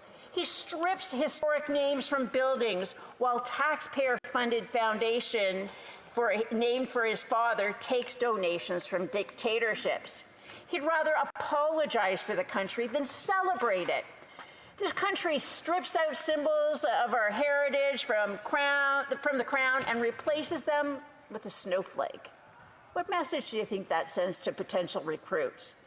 The minister left our recruits out in the cold. The prime minister treats our military like a phallic joke. Why would people lay down their lives to defend this country? She said phallic. And here's the thing. I tried to use that one time in a story I was doing with a friend, and he was like, that means penis. I thought it meant penis. But I thought it could also mean like foul, like a mistake or a mess up. So I don't know. Am I tripping? Is phallic not penis? I'm also pretty sure. I don't speak Canadian. I think what she said was that Trudeau's a snowflake, and he does wear those socks with the little penises on them. Ha, Jenny. I don't look. Erzak said, "Lift your eyebrows and smile big, then relax both. Turn to the left, then back to the camera, real quick, and there's your model smile." I still don't like it. I'm like, hey, how you doing? No, I can't do that. Damn it, Jenny, you had one job. I'm not photogenic. I'm just kidding, Jenny. Best mind the biz. It's not letting me clip it. Anyways, they've degraded and again, we have it all together over here. Our military's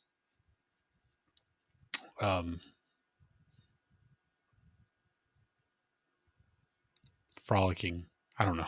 Yeah, they're frolicking, all right. Meanwhile, Palestine. Sorry, Melissa texted. Oh, I'm just kidding. Did you tell your Tamagotchi to hold on for a couple more hours? We're almost done here. This is from Free Palestine. No, you go on.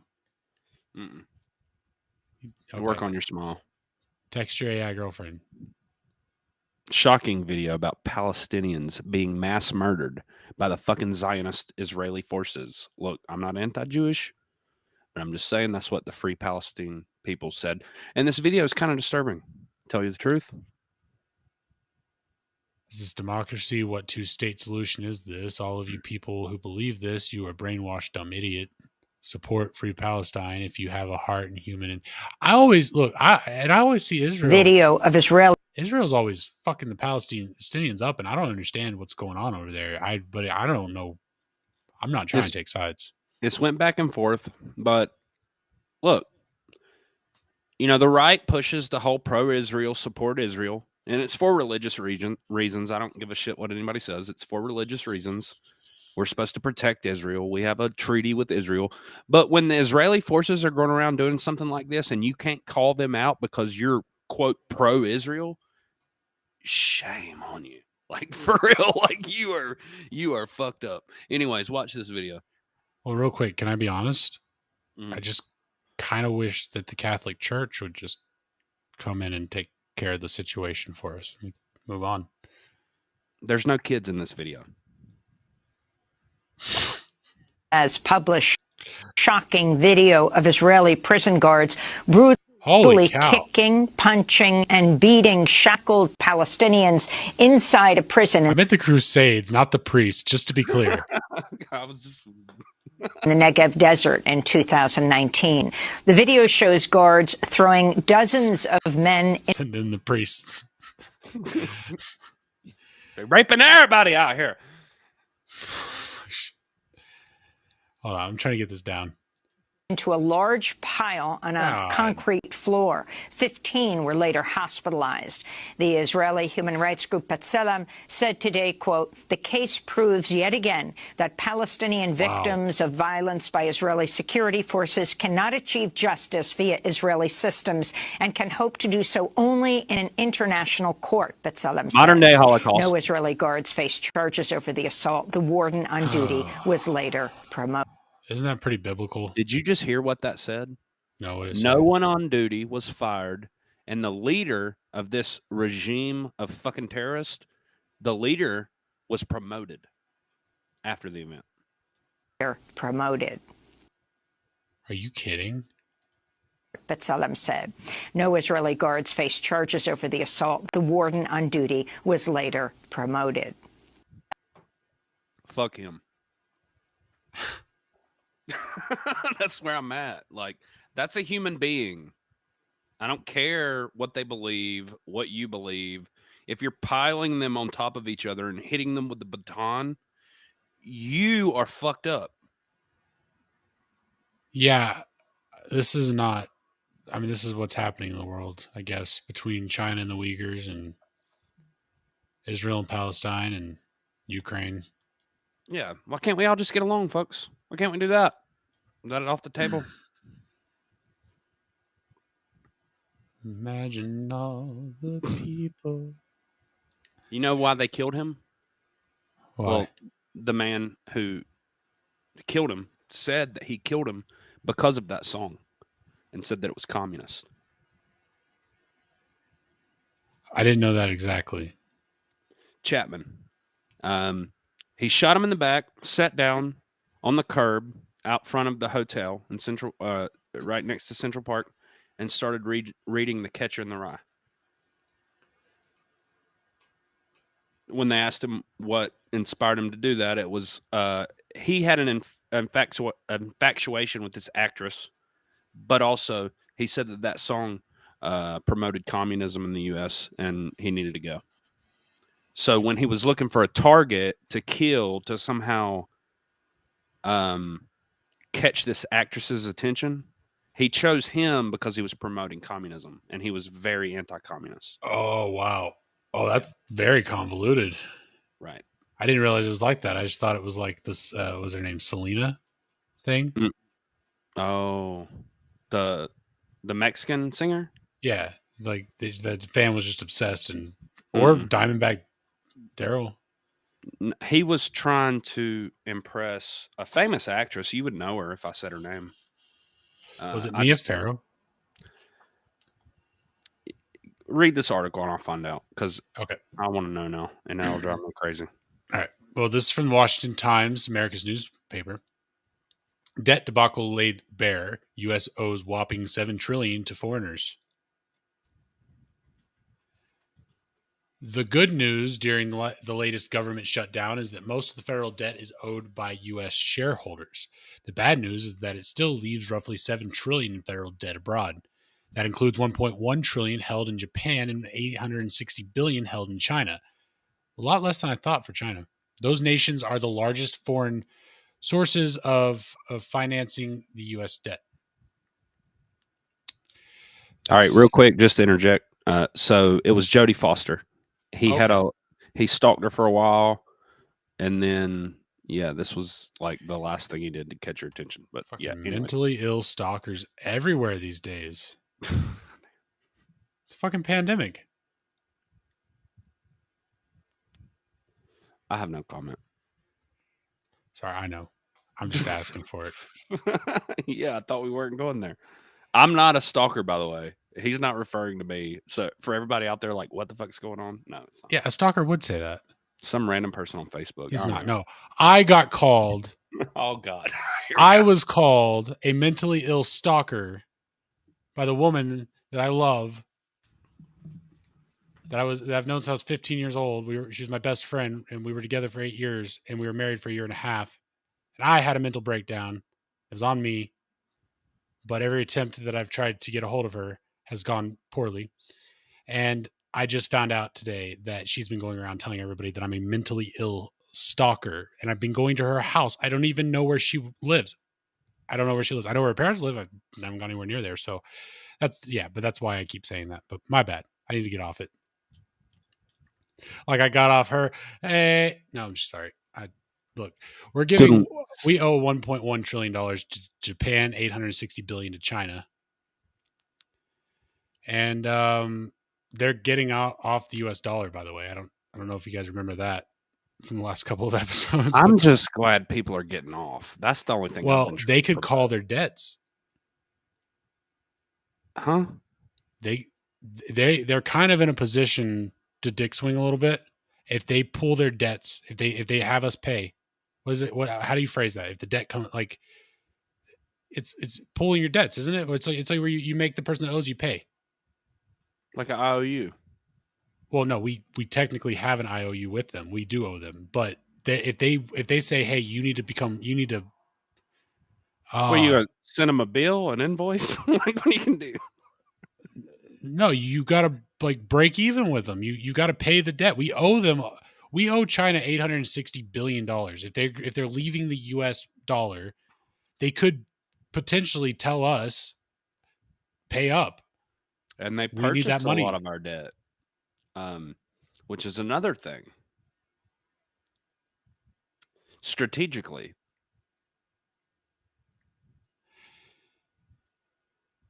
Yeah. So I don't know. I mean, look, if we have a bunch of calling in your debts, that's what it is. If we have a bunch of countries calling in their debts all of a sudden while we're giving away money to Ukraine and Taiwan, we're talking about just tripling down on the amount of pressure we've already got on the economy. Well, we can't even pay what we're obligated to pay now, which is why they're trying to raise the debt ceiling. And they're warning literal chaos if Congress does not approve this. Aren't they always? That's their go-to strategy. It's gonna be chaos. Well, they're talking about something crazy like 50% of the workforce being laid off. Is this just the final nail in the coffin that's inevitable? Or is it just a ploy to raise the debt ceiling to allow us to spend even more money, get in even more debt, and have to do this again? My question is, how many times do we get to do this? How many rounds do we get? We're already losing our status as the reserve currency. BRICS is taking over. People are laughing at the dollar. Some people are calling the dollar a terrorist, like we covered last podcast. So, at what point does it stop? Because the world's fed up. Yeah. That's a great question.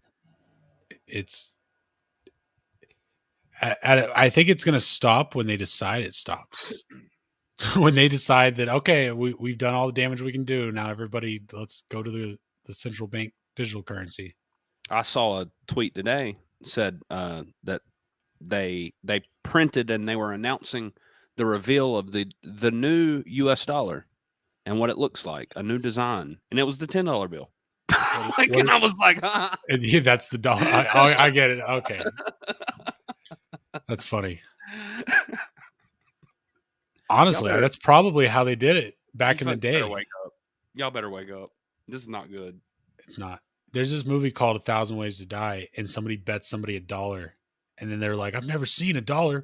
Let me see it. And he pulls out the dollar. Everyone's like, oh my God, $1. Because he paid for things in pennies and dimes and nickels back in the old Western days. Now,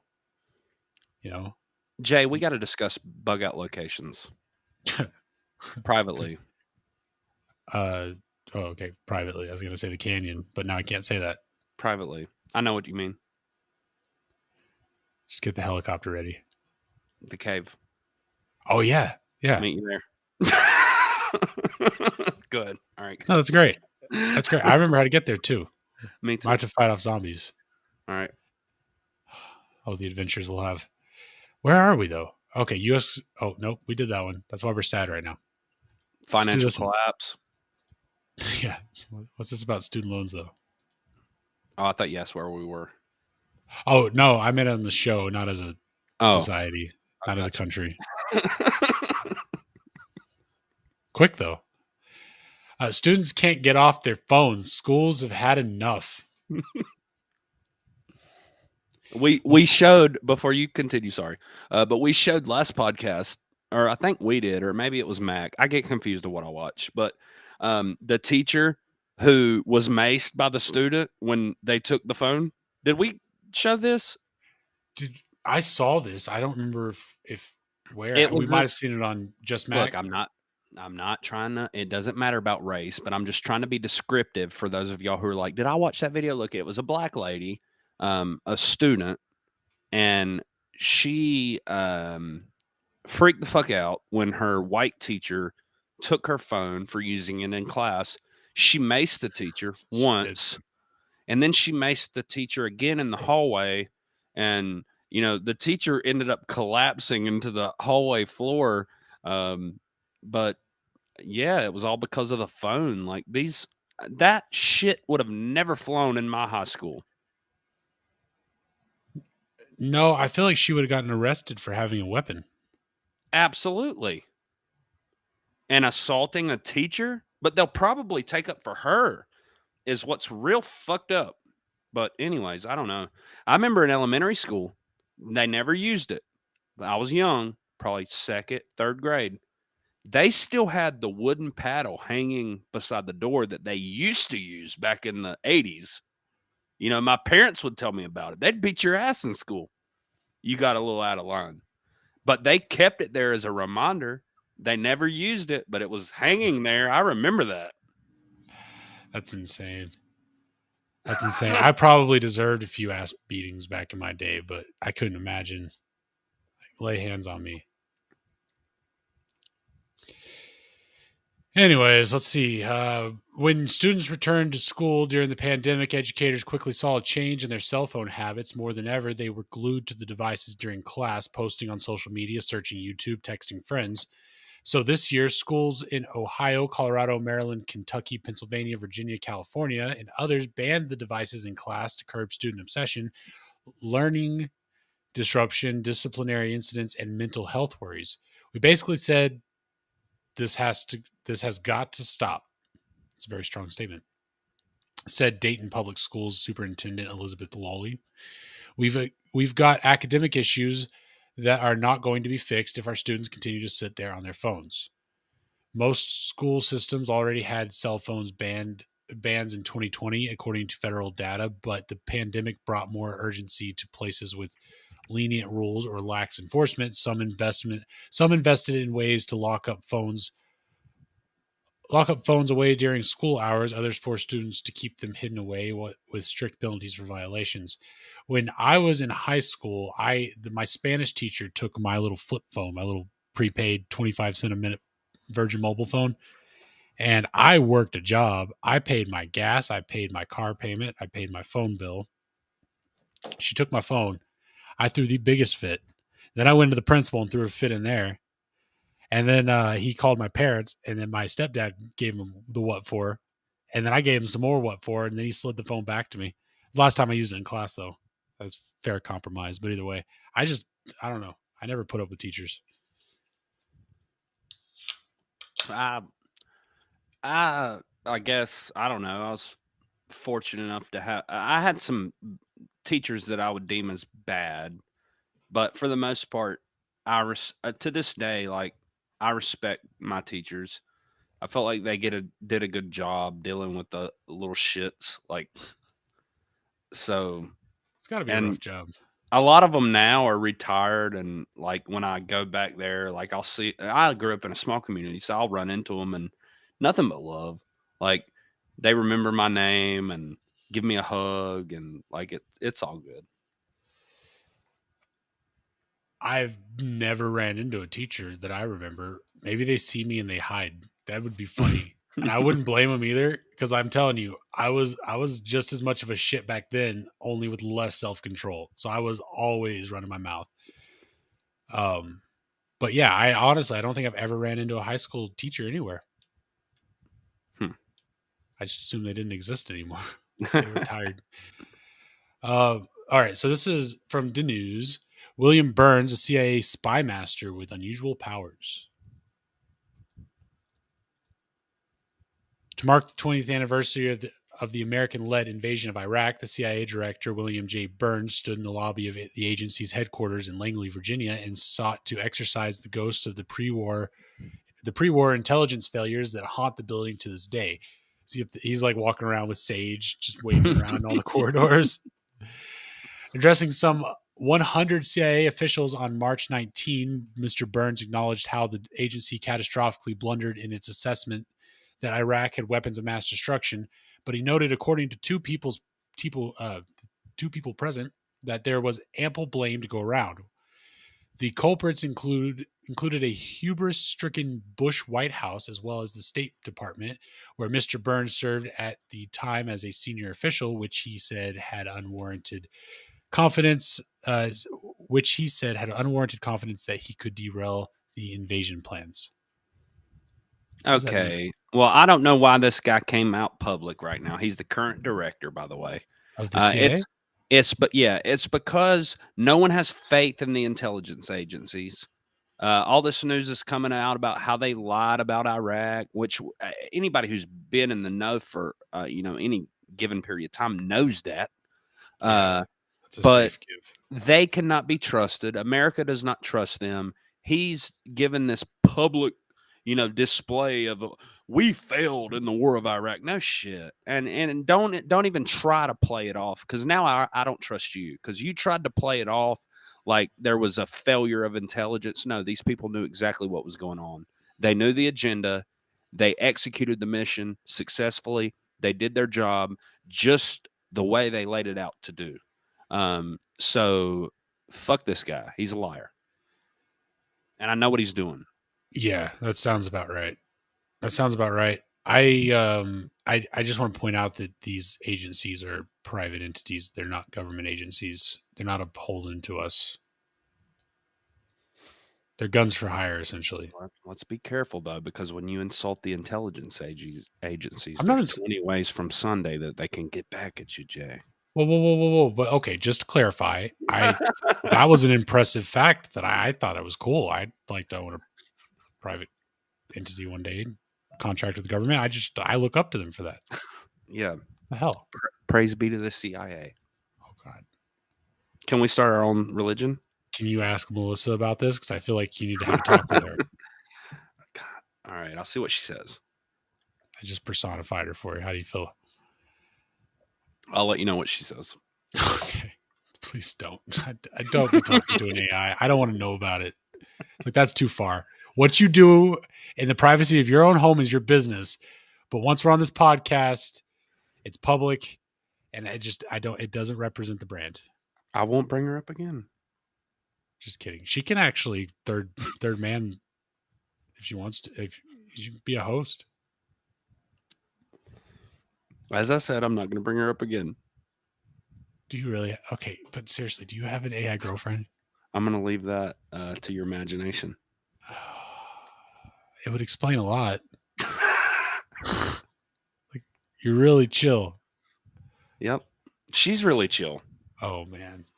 Oh, no. You're starting to absorb her interests? No, she more so absorbs my interest, and she's very supportive. She's very supportive. Talks about all your emotional. She don't give any lip, like, you know what I mean? I do like that. Does she make sandwiches? Hey, she don't. You know what? Never mind. Okay. Look. John Solomon with more breaking news about the letter signed by 51 intelligence agents. Current members of the CIA were circulating the letter and encouraging others to sign it. The House Judiciary Committee will be releasing a report in a few days about the letter. And this was a couple hours ago, I believe. Yeah. So shit. In a couple of days, there's going to be a letter, or there's going to be a report about the letter. America, it wouldn't be a Just the News No Noise show if we couldn't break some news in the middle of it. We have some breaking news. Let me tell you what we just learned. Just a few minutes ago, I confirmed that the House Judiciary Committee is going to release a report in the next two days that sums up its early findings in that famous letter. The 81 security experts, or 51 security experts. Can you pause it real quick? Signed a letter falsely declaring Hunter Biden. Why does that one tooth stick down? I can't stop looking at it. Anyways. Laptop as disinformation. Here is the top of the headlines. It's a very important. Damn it! That's where the lisp is coming from. You did that. He's saying important stuff here. And I can't hear it. I apologize for the disruption, everybody. Please ignore John Solomon's weird tooth. We're just trying to get the information out of this. All right. One of the signatories of the letter, a former CIA official, says that a CIA official, a current member inside the CIA, called him on a pre-publication matter. He was working on a book. He got okay on the book, and he was told about the letter, and the CIA officer, someone currently in the government employ, encouraged him to sign the letter, to review it and sign the letter to become part of the 51. And they even read passages of the letter to him, trying to convince him it was the right thing to do. The CIA currently, not former people, were circulating and encouraging this letter, according to the House Judiciary Committee. There you go. It sounds like this House Judiciary Committee is rocking and rolling. They're doing things. They're producing stuff.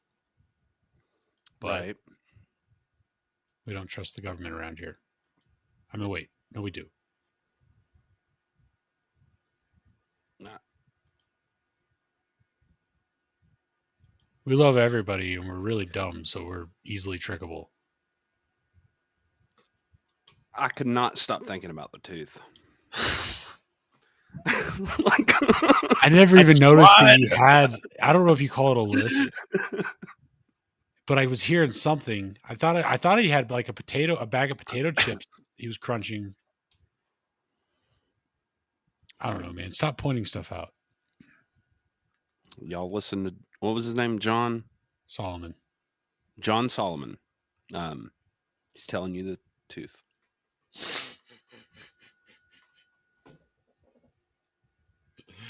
That was a 9.8. Hey, NPR, now, moving on. Florida lawmakers want to use radioactive material to pave roads, because why not? What? What? I thought the same thing. Roads and hold on. I got to point this out. This is from, NPR. Yeah. They're practically bankrupt, out of business.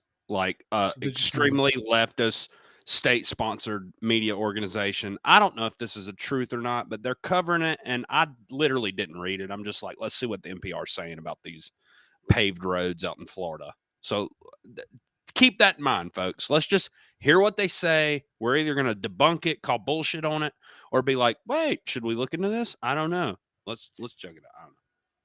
Zod. Okay. Roads in Florida could soon include phosphogypsum, a radioactive waste material from the fertilizer industry. Under a bill lawmakers have sent to Governor Ron DeSantis, who's probably still in Japan, conservation groups are urging DeSantis to veto the bill, saying phosphogypsum would hurt water quality and put road construction crews at a higher risk of cancer. The Environmental Protection Agency also has a say in the matter. The agency regulates phosphogypsum, and any plan to use it in roads would require a review, the EPA told NPR. Okay. Spell that out for me. PHOSPHOGYP some. So it's a waste product from manufacturing fertilizer, emits radon, a radioactive gas. It also contains the radioactive elements uranium, thorium, and radium. And this is from the United States Environmental Protection Agency. Why are we putting this on the roads?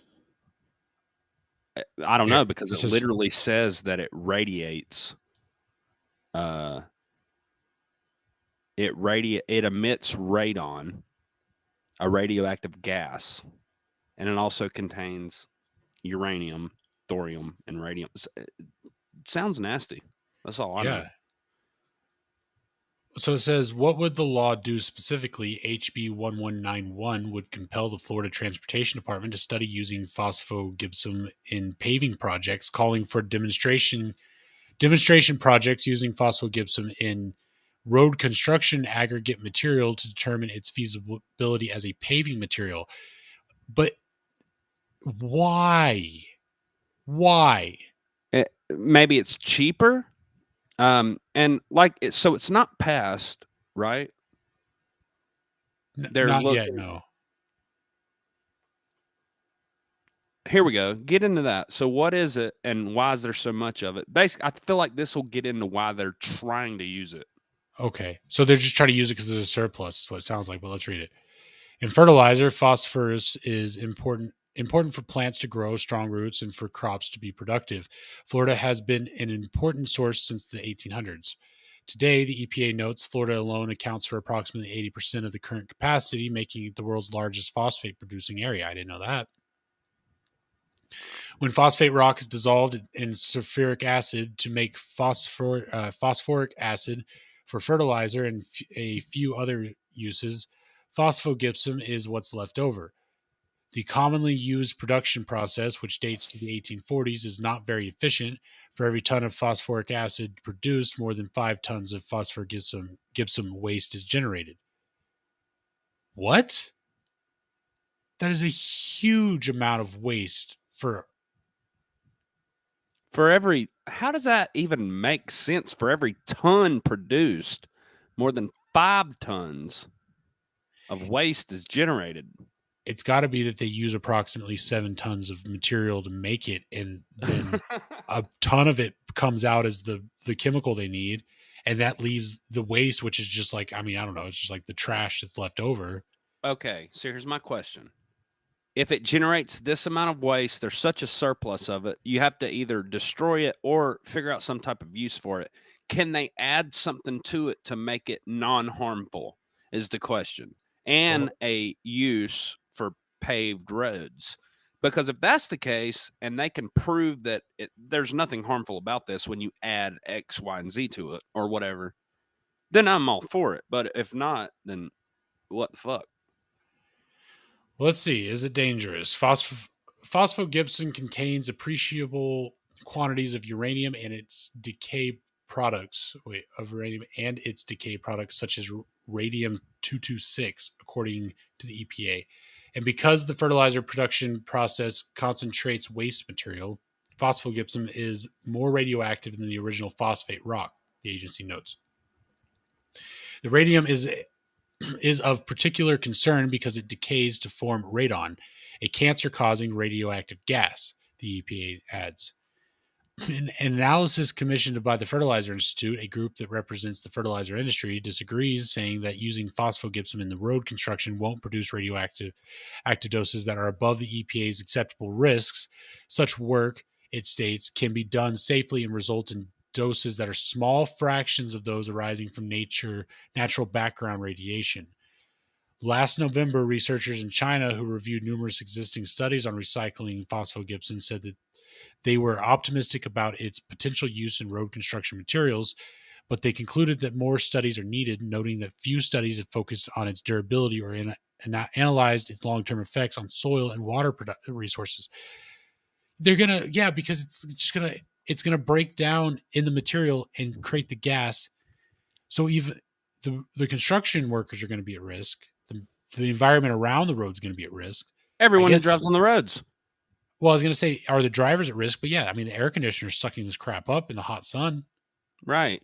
So what the way that they're trying to justify this is saying that it emits such a small amount of this radon, which is a byproduct of this that we're using to pave the road with. It's a gas, but it's such a small amount that it's not going to have any harmful effects, and it's not going to violate any EPA standards.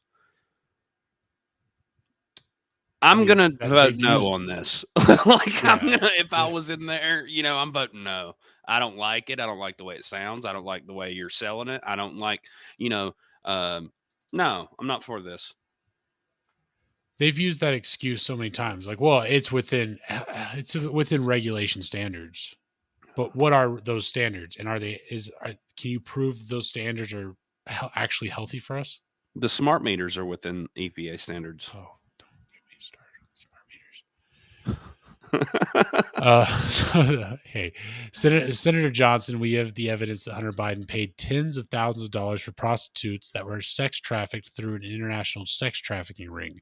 He went on to explain that Joe Biden was footing the bill, pretty hard hitting for Fox News. This is a follow-up from last episode. Oh, Jenny wants to know, how do we know that? Jenny, just take the government's word for it. They've never lied to us before. You're fine. Chill. Okay?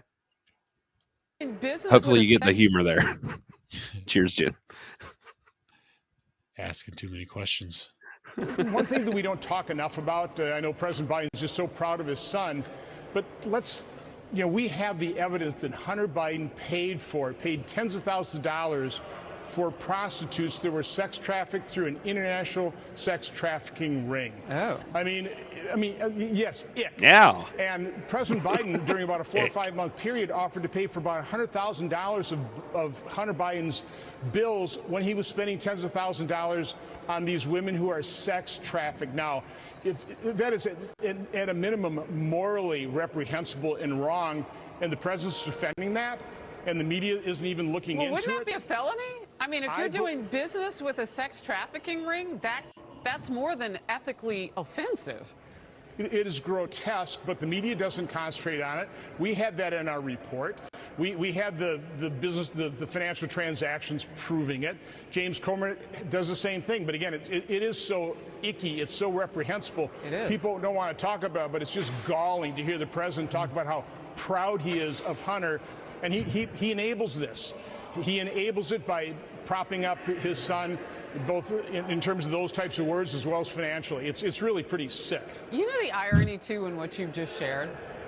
So the president's son, just in the last few days, wanted to fight his child support because the family doesn't want to recognize that child as legitimate. The irony would be is what if that child, I mean, you said prostitutes paid for by Hunter Biden, that going through a sex trafficking ring. I mean, so how does the family not know about that if they're denying a baby that potentially came from that very source? I mean, I know we don't know what we don't know, but that was quite the bombshell. Pause it. What just happened? Hunter Biden is denying a baby. Yeah. That London being his, right? There's possible implications that the baby may have been conceived via a surrogate who happens to be sex trafficked. It wasn't the London, the London lady. Her name's London, but it's like Lund. For whatever reason, only thing I had to do is a paternity test. They're fighting it in court. This is so confusing and weird, but tens of thousands of dollars in hookers, that could be anywhere from $120,000, I'd say, to $10,000 or $20,000. Let's say $20,000, $20,000 to $120,000 he's spent on hookers that they know of, which is so dumb and lame. Because how much are hookers? Look, it's an hourly thing, right? That's not my point. I don't know, Joe. I'd like to know how many hookers he's banged.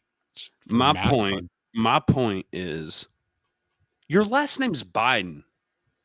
You can't pull tail. Like, he's paid for it. Why though? Because he's lazy, I guess. I don't know. His teeth were really fucked up until like 2 years ago. You go to the bar, you see a hot chick, you walk up and you say, "How are you doing? My name's Hunter Biden. My dad is the president of the United States." You're getting laid.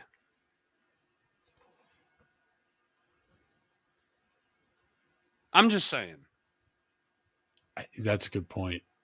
Like, yeah, why? I don't know. Like, I think it's just funner and easier, I guess, with the hookers. I don't know what's going on. I mean, we've got a bunch of trafficking implications right now going on. He's going to make fucking gross, man.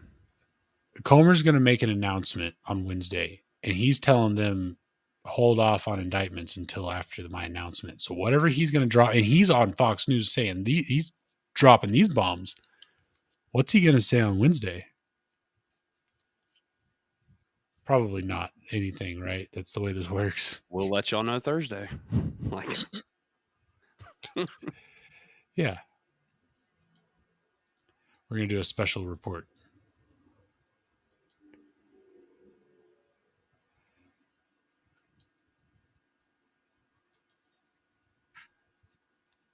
What? please show us, Jay. Don't do this thing where you get to look at it. And, Dead Space. Yeah, I got to get... This throws me off guard. I don't want to come on here off the cuff. I need to, settle into it. This is from AP News. Women who wrote a book on grief after her husband's death is charged with his murder. Look at her. What? That's it. That's the evil right there. You can see it.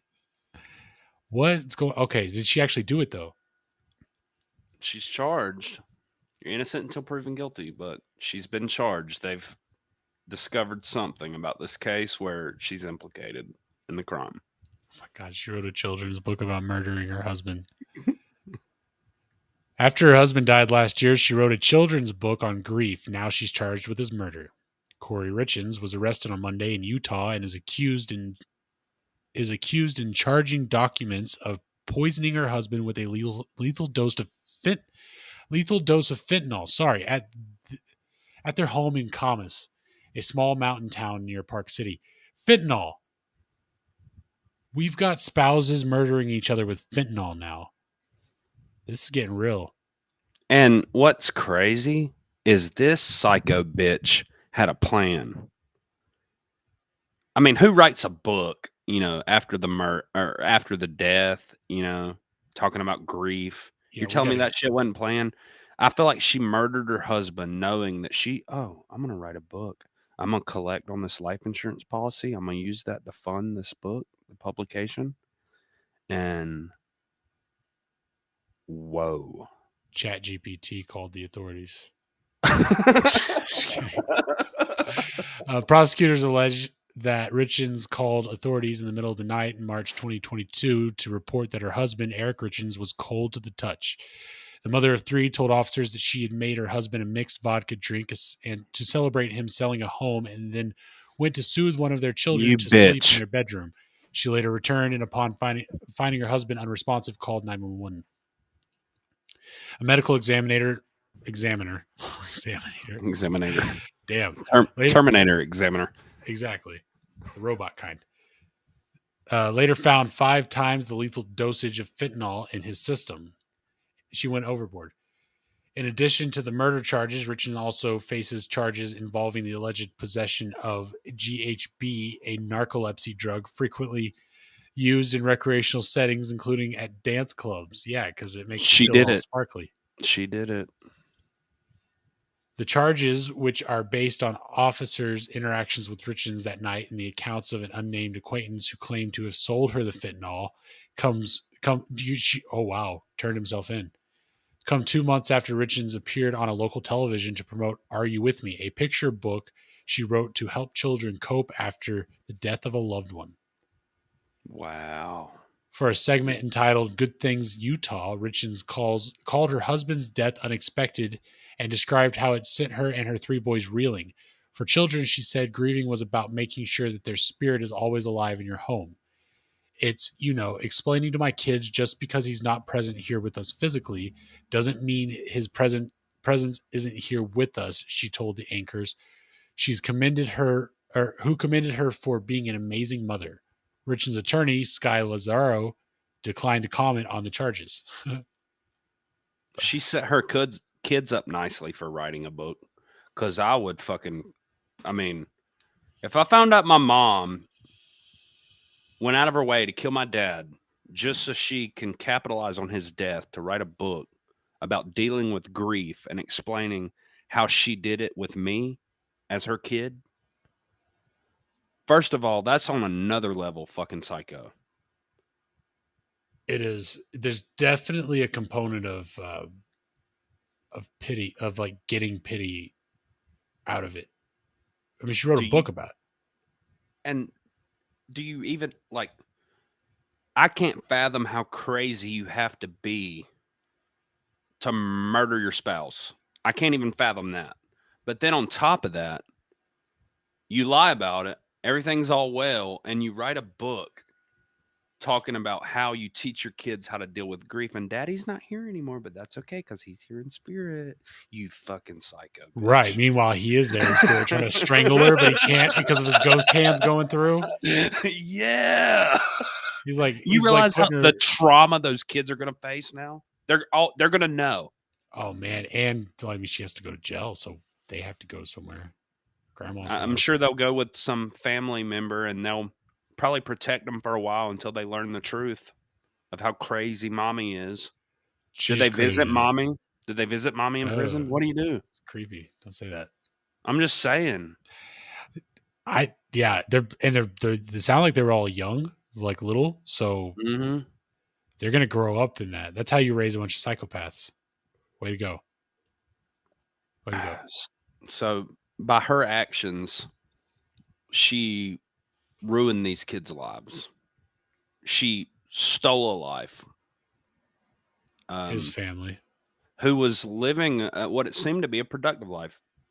Just sold a house. Everything seemed to be going good for him. She made him a drink one night. She wanted to be famous and do book tours like Obama. That's fucked up, dude.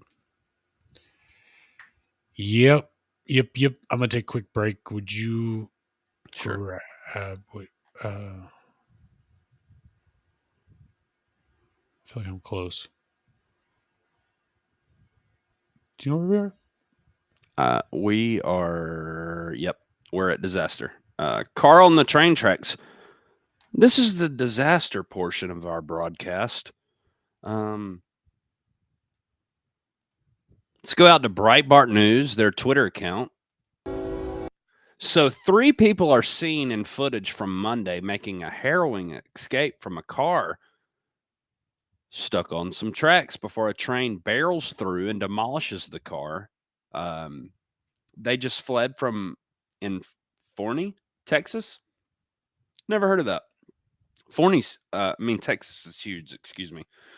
Jay and I are both in Texas, but I'm going to ask him if he knows where this is because I have no clue.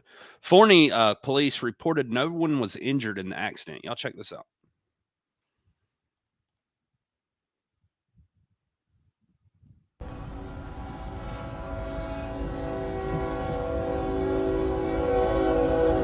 Whoa.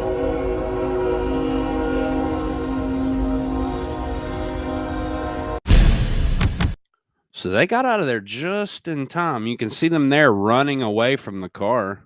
Looks like they bailed out of the car. What is going on here?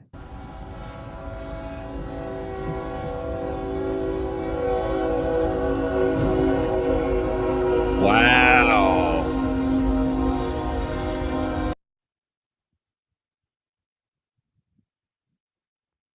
All right, so if you notice here, the little barricade thing that comes down, these people didn't stop at the train tracks. They went forward. The barricade came down on the roof of their car, and they had to bail. I don't know what the strength of those barricades are. I know that they did something that I wouldn't have done. If I was stuck on the tracks like that, I would have fucking floored it. But I don't know. To each his own. Let's watch that again. So here they are bailing from the vehicle that's stuck on the track for whatever reason. The barricade is on top of the roof of their car, and they decided to ditch the vehicle.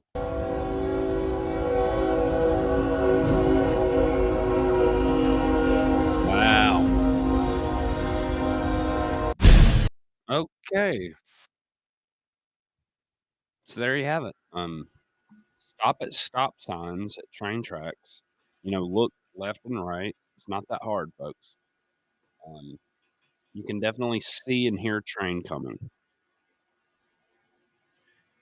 Do you think they did that on purpose? Could have been, because what I was pointing out, the the little barricade thing that will come down when a train is coming, Yeah. and then the lights flash and everything. Well, the barricade was on the roof of their car, on the top of it, not the hood, the top. So that it's like they stopped. And I'm like, why didn't you just rev it and go? They didn't. Convenient breakdown. There was about, it could have been that. I mean, I'm not going to, say it wasn't that, because shit happens. I've seen people broke down at red lights and having to push their car out of the intersection, So, I mean, I don't know, but that seemed like a new car. So, I don't know. Odd. I think I would have handled it differently if my car was running, but, I don't know. I think they were trying to take another train off the track, honestly. Could have been. I added a train incident a little further down, too. We'll get to it. But this is, let's go out here. What is this? Breaking: the national public broadcaster Radio Pakistan's building set on fire in Pakistan as chaos erupts after a fire in the Imran Khan. Y'all check this out. Yeah. Do you know anything about this? No, I don't. The next couple of links aren't really about disasters as much as they are about Pakistan. Mm-hmm. But they arrested their Trump, basically. There's a fascist in charge right now. Yeah. And now there's a literal revolution happening right now. Like, look, they're burning. What building did the caption say that was? Oh, the National Public Broadcast Radio Pakistan building, which would be like our NPR. Right. So they're burning down state-sponsored media, basically propaganda. Yep. So it's probably just going to be, that's it. Look at the smoke billowing up. Massive fire. Yeah, pretty nutty. I know there's been a struggle for power out in Pakistan, for various reasons, but everything's been unstable, since we got involved in the 2000s. I'm sensing a pattern. Yeah. So, damn, that's loud. So I believe this is just the search page on Twitter for Imran Khan. I was trying to figure out what was going on. So if you just want to scroll through it, or you can go on to the next one. I added it before I got a grasp of the situation. Let's check it out. This is actually in London. Okay. This is in London, and I think they're celebrating the arrest of Imran Khan in London, whereas in Pakistan they're throwing a bit of a fit.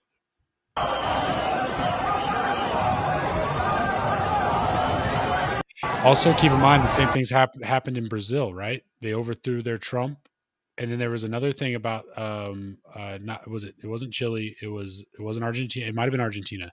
Same type of thing where they had like this Trumpish figure that's been exiled, and then they have a fascist in charge.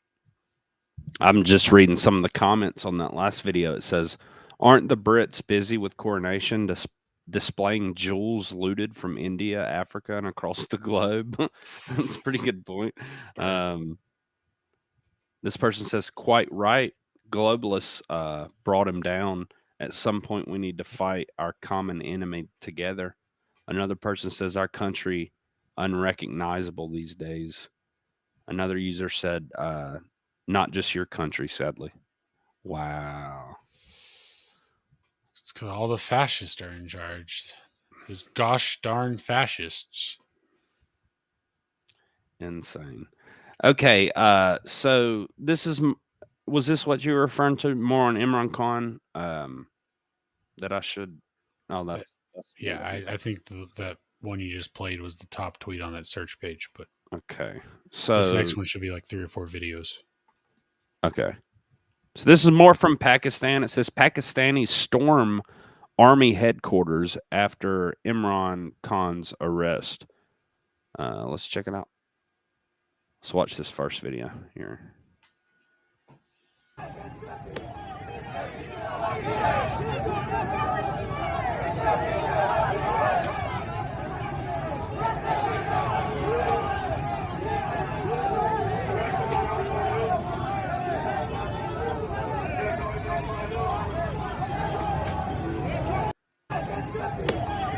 The dude's just chilling. How do I get back to the... Here we go. I want to watch these other videos. Sorry, that's fucking loud.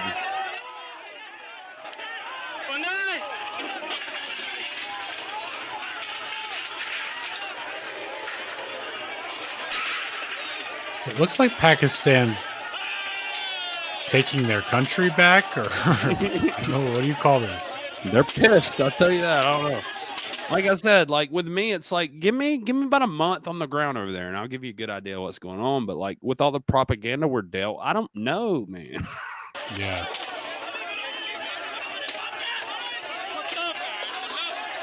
I don't know what beating the wall with sticks is going to do. Hey, they did it. Somebody figure out how to use the sticks to open the gate. I'm glad to see those gender studies are going well over there. You get it? Because we paid for gender studies in Pakistan? No, I didn't get that, Jay. I didn't get that. Because he was screaming like a girl.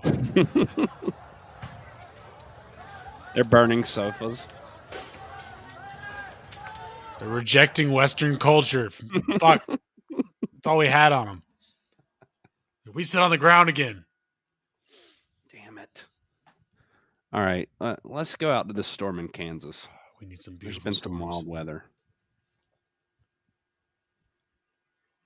Oh, wow. Yeah, y'all check this out. So when was this, Jay? Do you know? Today, as far as I know, in Kansas. We're not in Kansas anymore.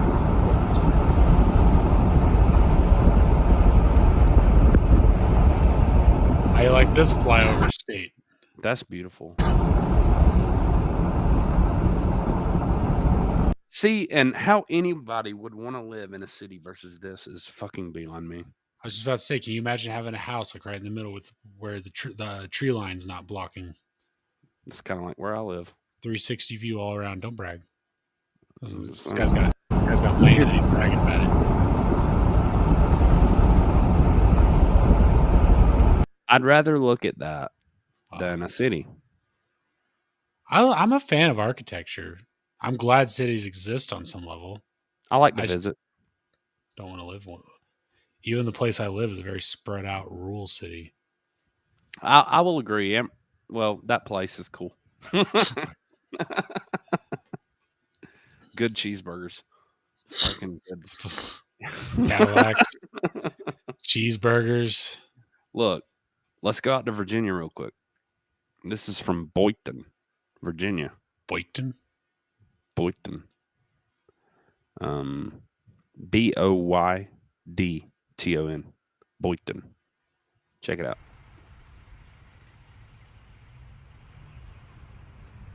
Nice. Rolling hills. Still, you can see everything. This reminds me of North Carolina, which is where I'm from. That's the Appalachian Mountains, or the foothills. It's a beautiful shelf cloud. And more storm news. I told you about this. Somebody was reporting the other day on how beautiful the lightning was up in North Texas. It's your neck of the woods. Check this out.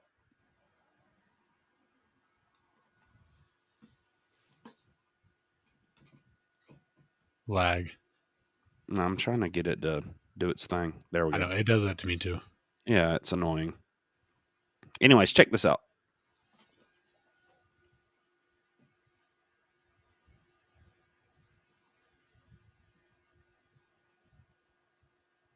I've never seen lightning like this. I wonder if that's related to the Tesla coil. Could be. You know what I'm talking about? Could be some Tesla coil. Could be some power action. I don't know what's going on out here, but look at that. They were building a Tesla coil in Central Texas. They said it's a school program out in a field somewhere. I don't know if something like that's powerful enough to create like this, or this was. But you're right. That lightning is very pronounced. Yeah, and it just lingered. Like, look at that. Whoa. Oh, that was Anyways, cool. Yeah. It could be the shit in the clouds. It could be. Not ruling anything out. Mainstream media quietly correcting articles claim puberty blockers are safe. Let's check this out. This is from the Publica. Oh, that's legit. They are not reversible. An Australian broadcasting corporation, ABC, has been forced to issue a correction regarding its reporting on the safety of puberty blockers. On Monday, ABC, for one, for you people out there who believe this is safe, what the fuck is wrong with you? Like, it took me literally an hour of research to figure out that it's not even safe for my dogs. Oh, wow. Like, so for you to do this to your own children, shame on you. Like, what is wrong with you? And what doctor, shame on him too, or her, for convincing you that this is okay, because it's not okay. They're not developed. Anyways, on Monday, the ABC made a statement that said, on April 4th, stories covering the National Press Club speech by trans activist and actor Georgie Stone stated puberty blockers were, quote, completely reversible. When the medication is ceased, puberty resumes. Some other long-term effects are currently unclear. Okay, so immediately, red flag. Long-term effects are unclear, but, get out of here.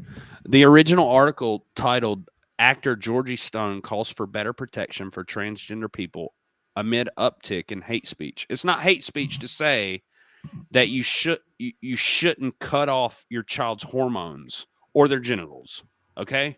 That's not hate speech. Bigot.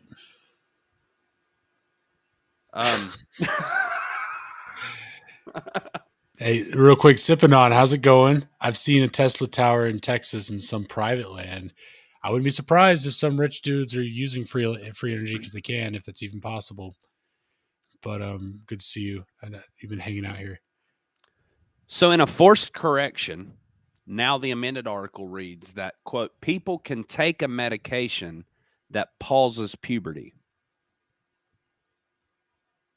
The article also has an editor's note making reference to the change in language. So you notice what they did there? They went from the standpoint, they said, it's completely reversible. When the medication is ceased, puberty resumes. They went from that position to people can take medication that pauses puberty. My bad.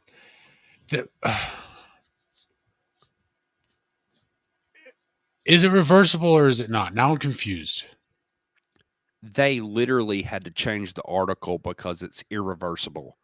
They had the initial did it the initial article said that people on puberty blockers, it was completely reversible. When the medication is ceased, puberty resumes. They replaced that with people can take a medication that pauses puberty.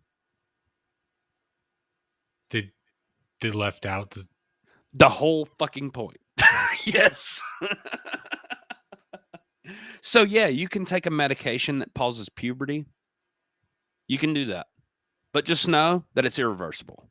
And you're going to cause permanent damage to your child. What does that even look like? Because they're still going to grow. Your body's still going to grow, right? It's just you're going to not mature in certain areas. That's going to suck. I don't know, because they even admitted that the long-term effects are, how did they word this? They said the long-term effects are currently unclear. There you go. So let's run a few case studies on one of these guinea pigs.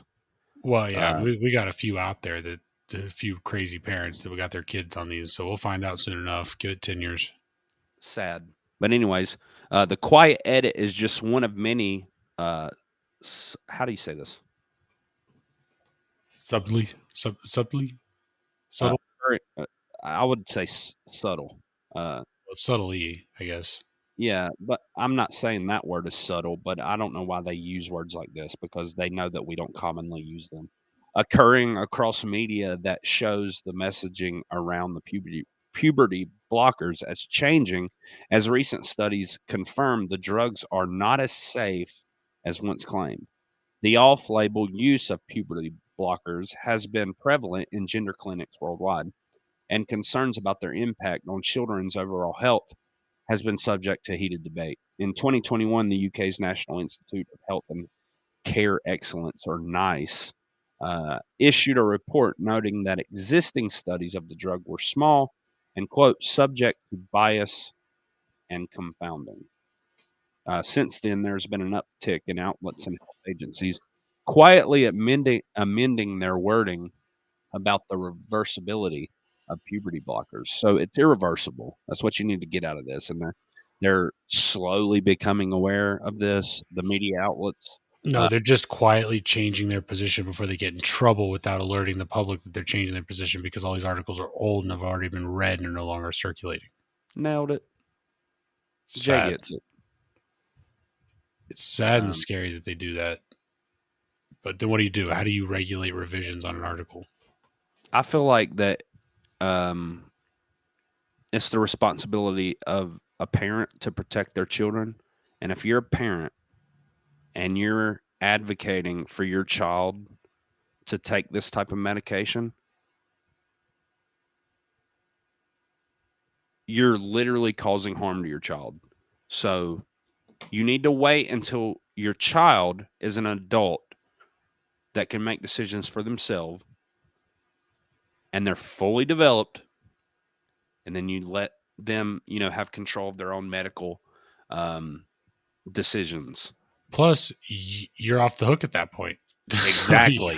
You don't have to face this regret that you've done irreversible damage to your child, and you're literally your only role was to love that kid and protect them, and you fucked them. So I don't know. Hopefully not. This is so fucked. The world is fucked. Let's talk about the border. Talk about the border. Oh my God. No, wait, we're in New York. Are we at New York or Title 42? I think we need to go to New York and talk about this hotel. All right, let's go to New York. So this is from a confidential memo. This says they're considering shutting down streets to house asylum seekers. I don't know if this is a video. Oh, I thought this was about the hotel. They're shutting down streets too? It says confidential memo. New York City considering shutting down streets to house asylum seekers. Yeah, so they're just going to shut down the fucking street. You can't drive down it anymore. We got tent cities here. We have to protect the homeless population. Anyways, New York City is desperately trying to find ways to house thousands of asylum seekers expected to start arriving once Title 42 expires. Look, the mayor's already on record saying, don't send anymore here. We covered that. A confidential memo obtained by CBS 2 says that the city is even considering closing large sections of the city streets for temporary housing. The city is anticipating about 800 asylum seekers a day to begin arriving there. Now, remember, these people don't have a place to live. They're living on the street. 800 per day in your city. I mean, New York's big, but it ain't that damn big for you not to notice. Anyways, the city is anticipating 800 asylum seekers a day to begin arriving here after the pandemic law limiting the number of immigrants that can enter the United States expires at the end of the week. This is going to be insane. This is why they're rushing towards the border right now. We'll cover it in a minute.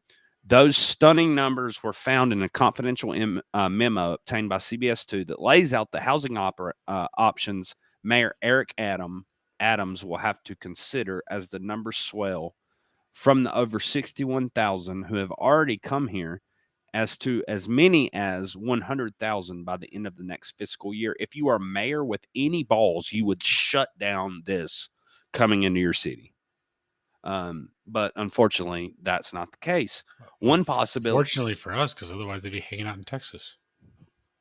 You know what? You got a point. One possibility is to close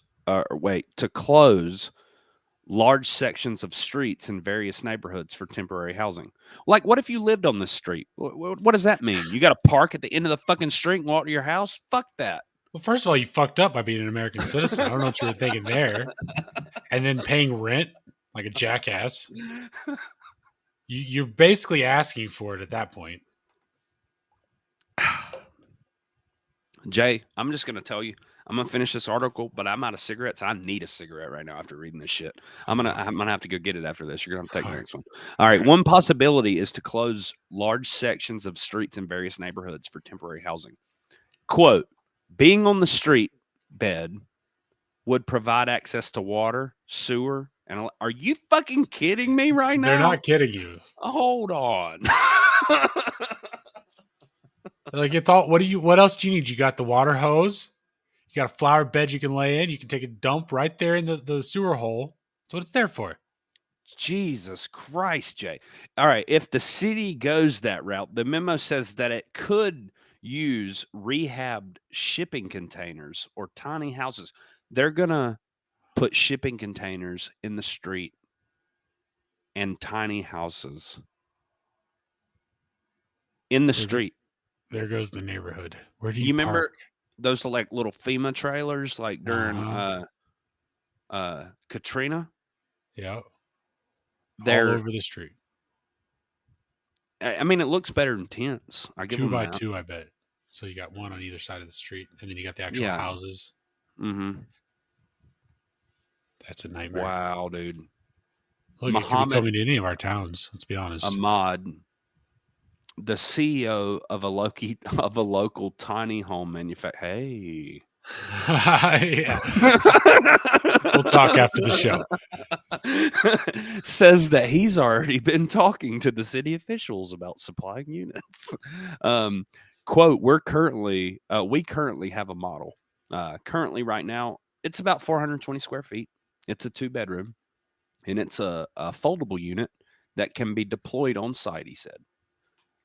As the only major U.S. city with a right to shelter law, officials are also considering cruise ships and federal installations like Fort Dix in New Jersey. Okay, so this brings up another thing. The U.S. government at any time can seize a corporation's entities, meaning a cruise ship or, ice cream trucks, Bluebell, for government use. That's against the Fourth Amendment. Nope, they did it. They've done it already. For Jade Helm. Mm-hmm. I mean, you think that Bluebell was just complied and was like, yes, take our trucks. Well, I'm kind of wondering. I kind of assume it's more of like a you scratch our back, we scratch yours type of thing. Unfortunately, they can do that. My back's allergies. They can do that for whatever reason. We've allowed our government to get that much power to where they can just take shit. But yeah, so they've considered other options such as cruise ships. I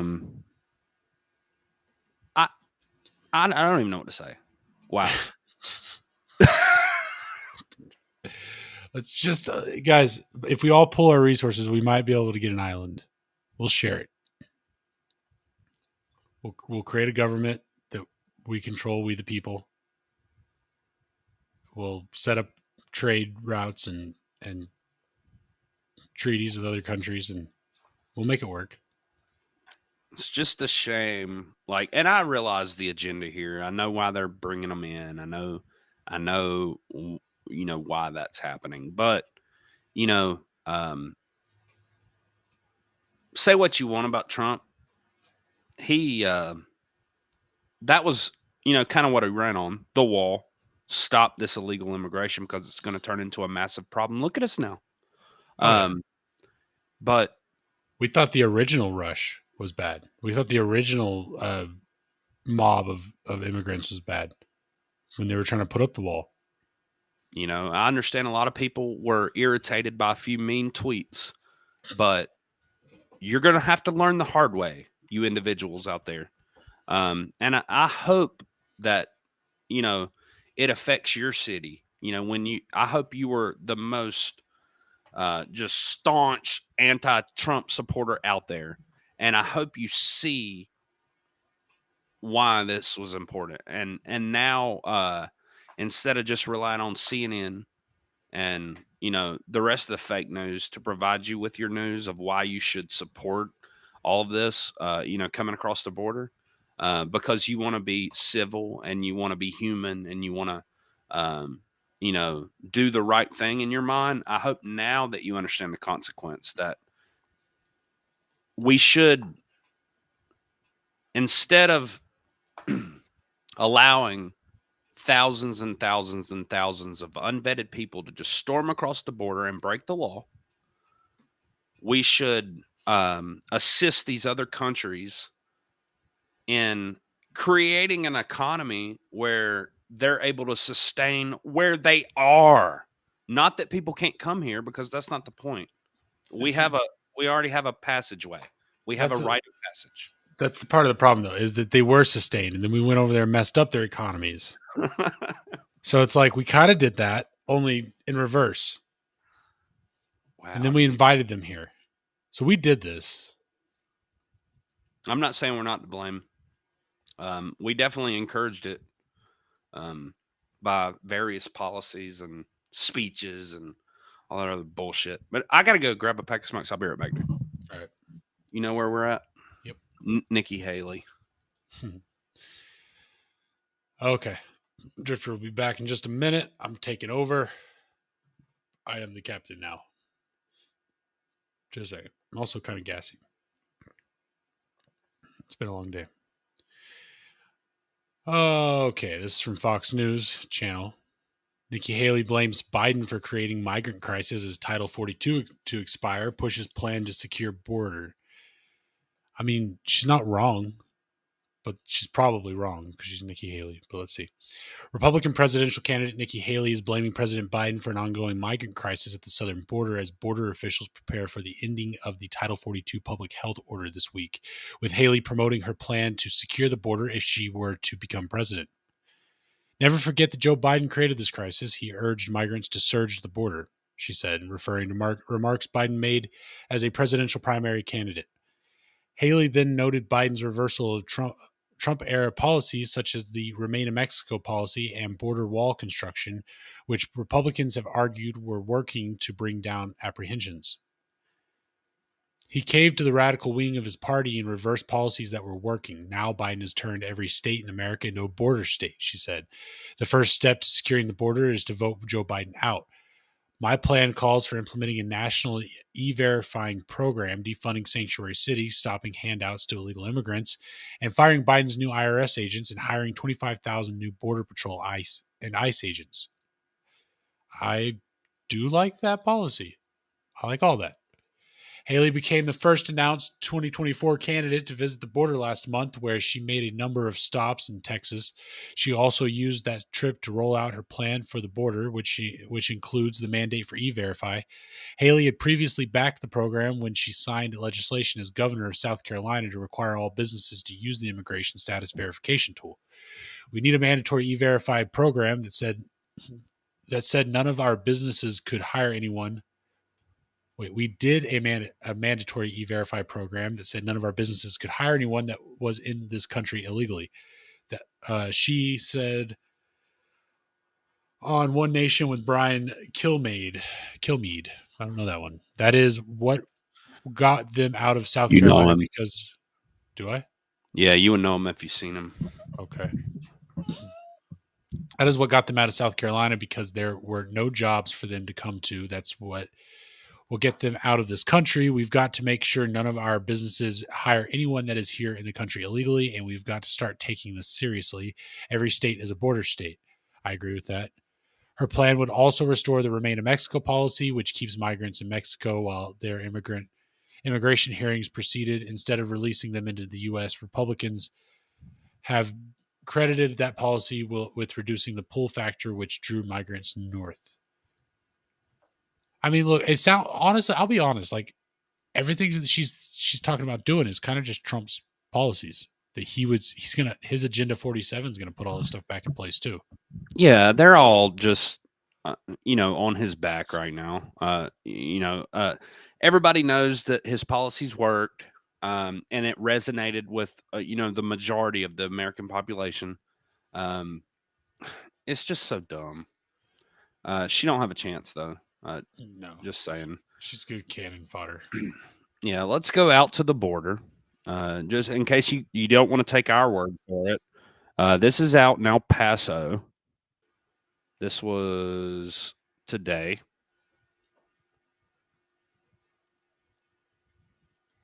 Y'all check it out. And if the volume is, I'll adjust it. Hold on.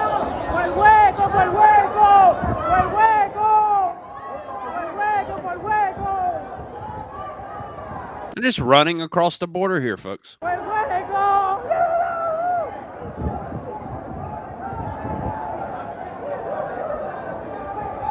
Absolute chaos.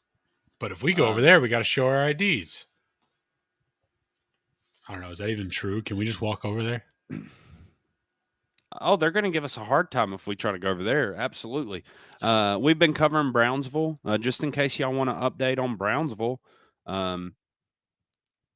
Here you go. More. Well, let me read the caption actually before I show it.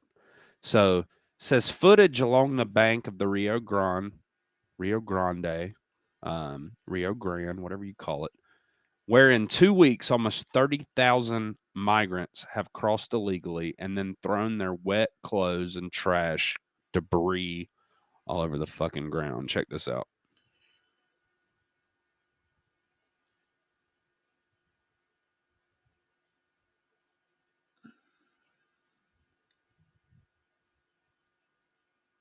Imagine if this is your land.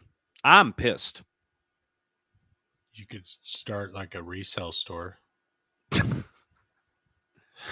And why are they throwing their clothes everywhere? Like, what is this? Do they, okay, they wear clothes to swim across holding a backpack above? I think so. With dry clothes, get off on the other side, take the wet clothes off, throw them down, and put the dry clothes on, and then go? I would think that that's the case. Other than if it was me, I don't know what the exact situation is. I would not want to wear my shoes in the water, but everything else is going to dry. It's hot out. It's you're moving. You would think it wouldn't be long before you dry again. So I don't even know why they would do that. Maybe they all just disappear as soon as they get across the border. Disgusting, man. Fall out of their clothes. Maybe it's a tradition to get naked and just start running. Pisses me off. Here's some more out of El Paso. This pisses me off. Being in the state that I live in, knowing that this state doesn't support this bullshit.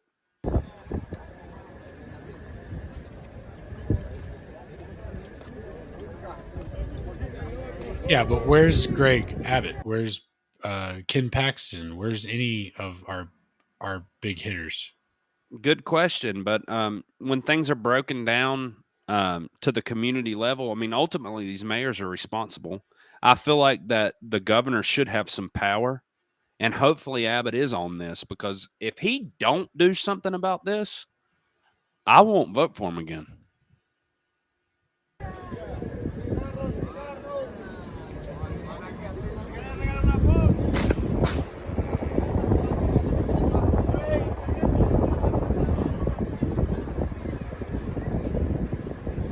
That's crazy.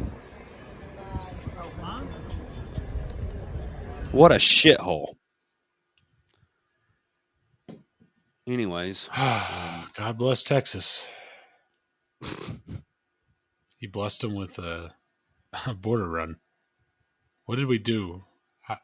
So I don't know how to segue into this. Go ahead, Jay. I'm sorry. No, that's fine. This is a good segue. We're the doing government did this. Wait, what is did this? the government do? You titled it. Oh, yeah. No, this is a play it. Okay, so this is what's happening. I know it's hard to believe, but denial will not save our children. We must stand up now before our government continues to overstep their role. You are the parents. Protect children. Thank you, lady. I like her. Anyways. Yeah, now let's find out how the government supports pedophilia.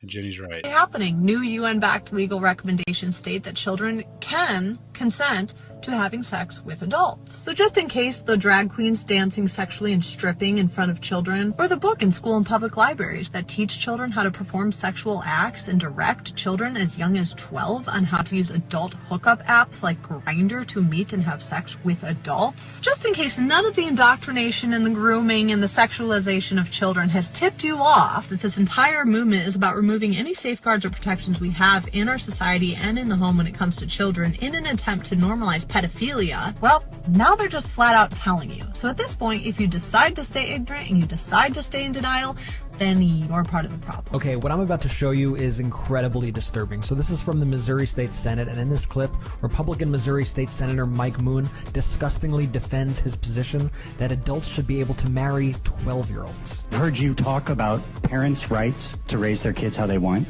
In fact, I just double-checked. You voted no on making it illegal for kids to be married to adults at the age of 12 if their parents consented to it. You said actually that should be the law because it's the parents' right and the kids' right to decide what's best for them, to be raped by an adult. Okay? Do you know any kids who have been married at age 12? That was the law. You voted not to change it. Do you know any kids who have been married at age 12? I don't need to. I do. And guess what? They're still married. Weird. Okay, so there's a law somewhere where 12-year-olds can get married with parental consent. So what kind of parents are signing off on that? That's weird. Yeah. Sounds like a system where you sell your daughter. One. And then two, there's politicians that are in office that were elected by us that are out there arguing to keep those laws in place. And what's weird is there has been a societal shift that I will, I'll address it. Back in the early 1900s, that was normal. People got married at 13. Were they like marrying like other 13-year-olds or like maybe 18-year-olds, or was it always like a 50-year-old with a 13-year-old? I don't know. I just know that it was acceptable. So the only point that, and I'm not defending it, the only point that I'm trying to make is I feel like there's more to that. I don't know. He tried to defend it saying, you know, how many of those relationships are still together? And he said all of them. That's kind of weird. I don't know. It's really odd. The reason why this argument is different and weird to me is because historically that was the norm. And then it's like the 1940s, 1930s that started to shift to where that was inappropriate. But those people that were still married were still married. And it's like the really, really, really, really old people that we have now, they may have got married at 13. And you could have a talk with them and they'd be like, well, I got married at 13. So you get what I mean? It's weird. I don't know. I guess. I've never met anybody who was married at 13. I don't know. And again, I just feel like it should be like, if they're 13, maybe then like their spouse should be 13 or like 13. Or something, you know, like, yeah, like just keep it like the age of consent laws doesn't mean that like that doesn't mean you don't aim for the lowest number.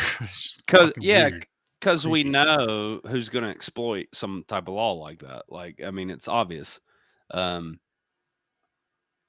what? Go ahead. There you go. I was just going to say, like, Mormons, for instance, are known to do this. The same thing.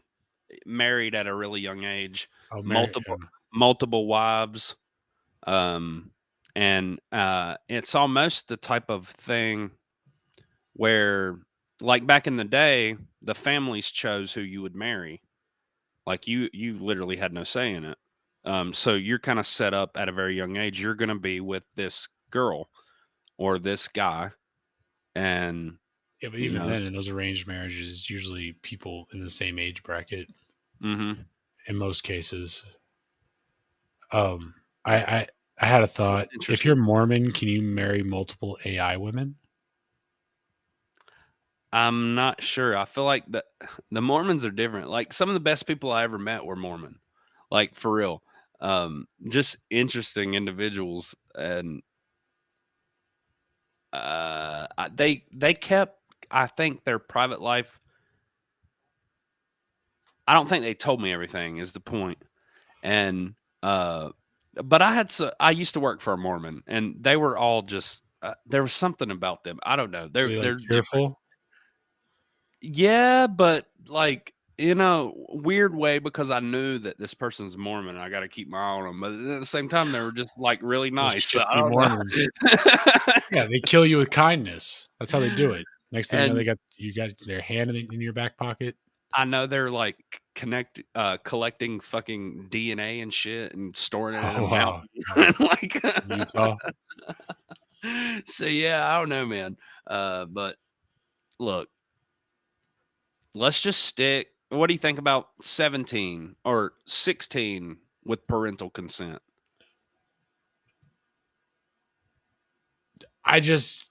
To me, it's the whole reason why we have to have the consent laws is because of weirdos. Mm-hmm. And I'm just like, I don't know. I just think the age brackets thing, if everybody just kind of like was cool with that, yeah, I think that's the way it should be. And if two 16-year-olds want to get married, then yeah, I think the parents should consent to that. But I just like, if you're asking me if I think that a parent should be consenting to a 50-year-old marrying their daughter, I don't. And then you go, the only reason I can think of is like maybe there's like a financial strain on the parents and they're like selling the daughter, but like that's selling. Weird. Yeah. Anything beyond that, like did they fall in love? Why did you leave your 16-year-old with that creepy 50-year-old man to let them fall in love in the first place? What was going on there? I can't. True. A situation where that's okay, but I'm very new fashioned, I guess. No, I totally agree with you. I don't understand it. I wouldn't let my daughter or my son. No. Anyways, okay, but if it's the son and like she's rich, I'm like, go get it, son. Well, see, that ain't cool. I'm just kidding. That's the double standard. That's the double standard. I moved in with my teacher when I was 18. I needed a place to crash. She took advantage of me in several ways. And then I couldn't leave her house for months. I was kidnapped. But I was 18. I was an adult. But I was developmentally challenged. And what do you think she would have done if you would have just left? Well, I mean, I had to, if I left the house, because I had to come back, I need somewhere to crash, right? I mean, I was staying there. But if I left the house and when I came back, it was like a panicked lecture about how much trouble she'd get in if we got caught.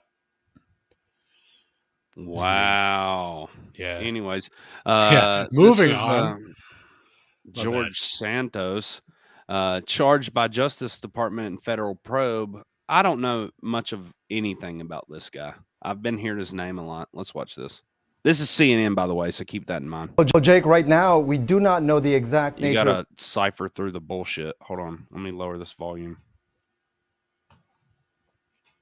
These charges. We know that these have been filed under seal with the federal court in the Eastern District of New York. That's, of course, the court that has jurisdiction over Representative Santos's district, which is in Queens and Long Island.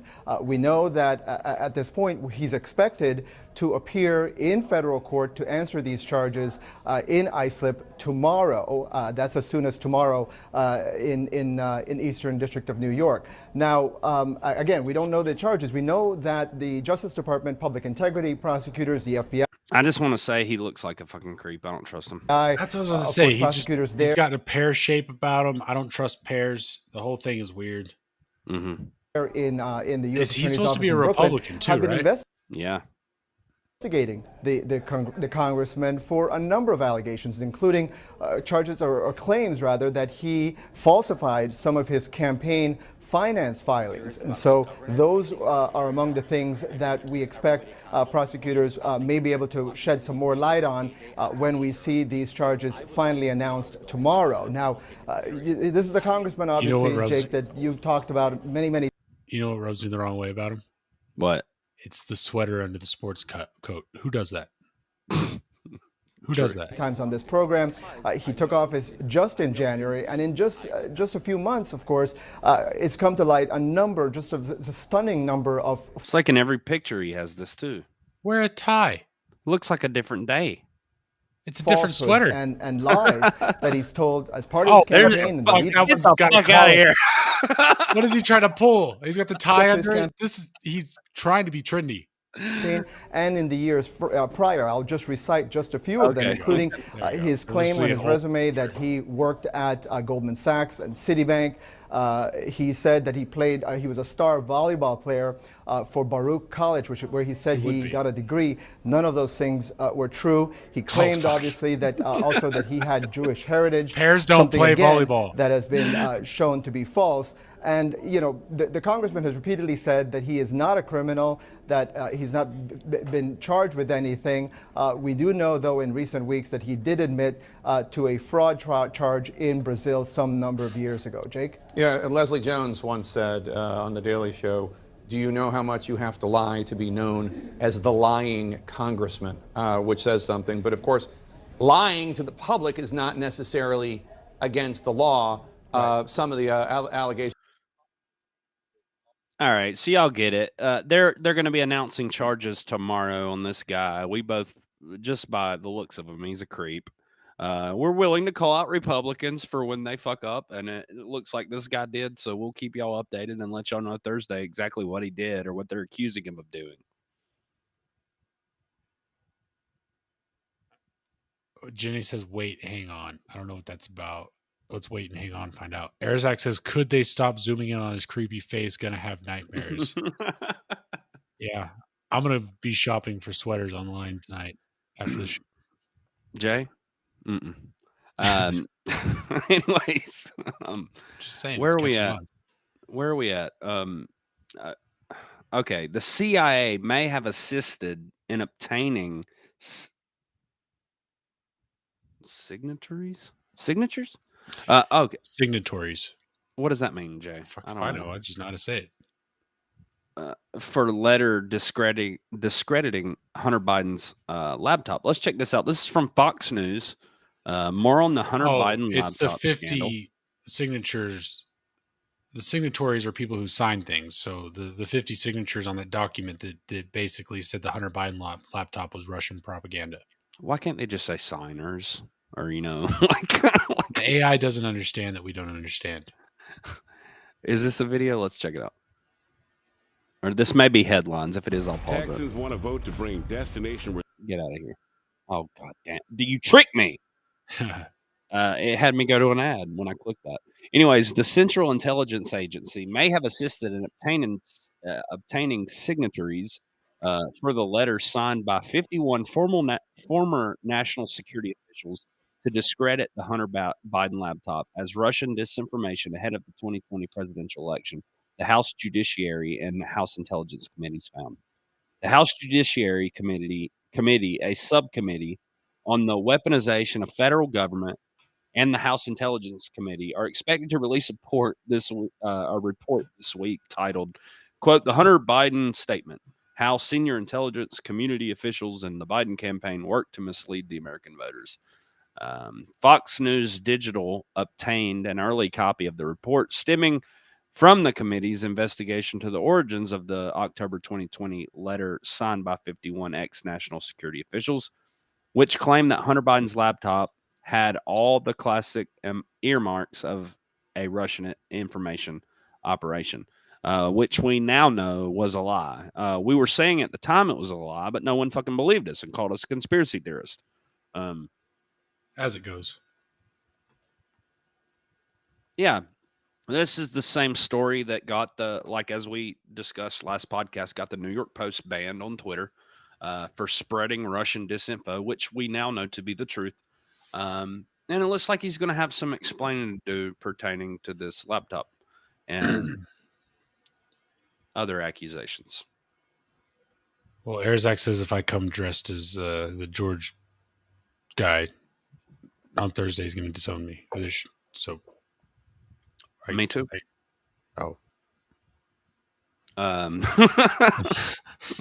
I was really looking forward to the sweater. It looks comfortable. I'm not gonna lie.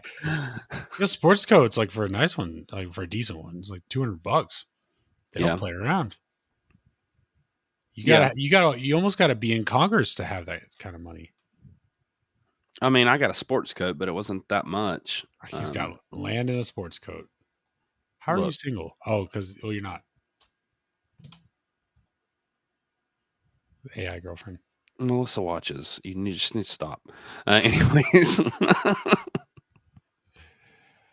101. It doesn't matter who I piss off or who I offend. I'm fighting for what's right. Oh, shit. Whether you're a woman or a man and you want the equal insurance or you want equal rights in labor or you're a transgender, gay, lesbian, bisexual, I don't give a fuck. Black, white, purple, green, really doesn't. Muslim, we are all going to be treated equal in this country. There you have it. Joe Exotic launched his campaign for the 2024 run. He's my second choice for the record. He don't give a fuck. It goes Donald Trump, Joe Exotic, RFK. Hey, let's stir it up a bit. You know what? Let's get him in there for a term. See what happens. That would be different. Nice palate cleanser. Everybody would be treated equal for a change. I'd like that. All the bullshit stops. Jay. What Jay? I do? What? Oh no! What the hell is that? This is so sad. The only way to cope with being fat and disgusting is to be funny. This is not even funny. It's just a cry for help, according to this person on Twitter. But I don't know what they're talking about because nothing about this is funny to me. It's just very strange, and I don't know what the fuck's going on. I was hoping that you could assist me with the description of this. What is this, Jay? Please don't freak. What is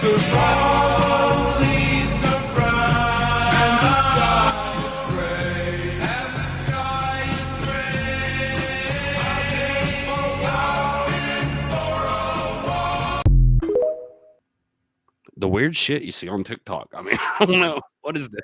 What was that? I don't know. That kind of felt like the embodiment of Dan GPT. It's like the Earth is a cube and it's got the black. How do you even do that with your faucet? I don't know, but it creeped me out. I just wanted to include it because I know her dad's pissed. I don't know, man. This is moving on. This is some jail like in Mexico. Excuse me.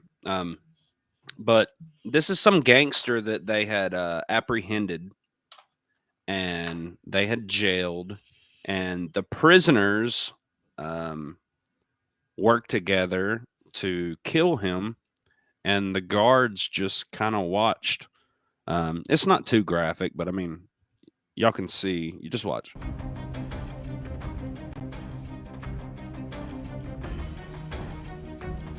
So, excuse me, it's not Mexico. This is in India. Okay, is he already incapacitated or is he asleep? They've got him wrapped up in something. They're dragging him into this room. I don't know. I don't know what happened before this. I assume they beat the fuck out of him. I don't know. It's like at camp when they put you on the lake while you're sleeping. He looks like he's in some type of hammock type thing, like, or some cloth, maybe a sheet. I don't know. But the guards brought him out. Yeah, watch. So he's alive. He's awake.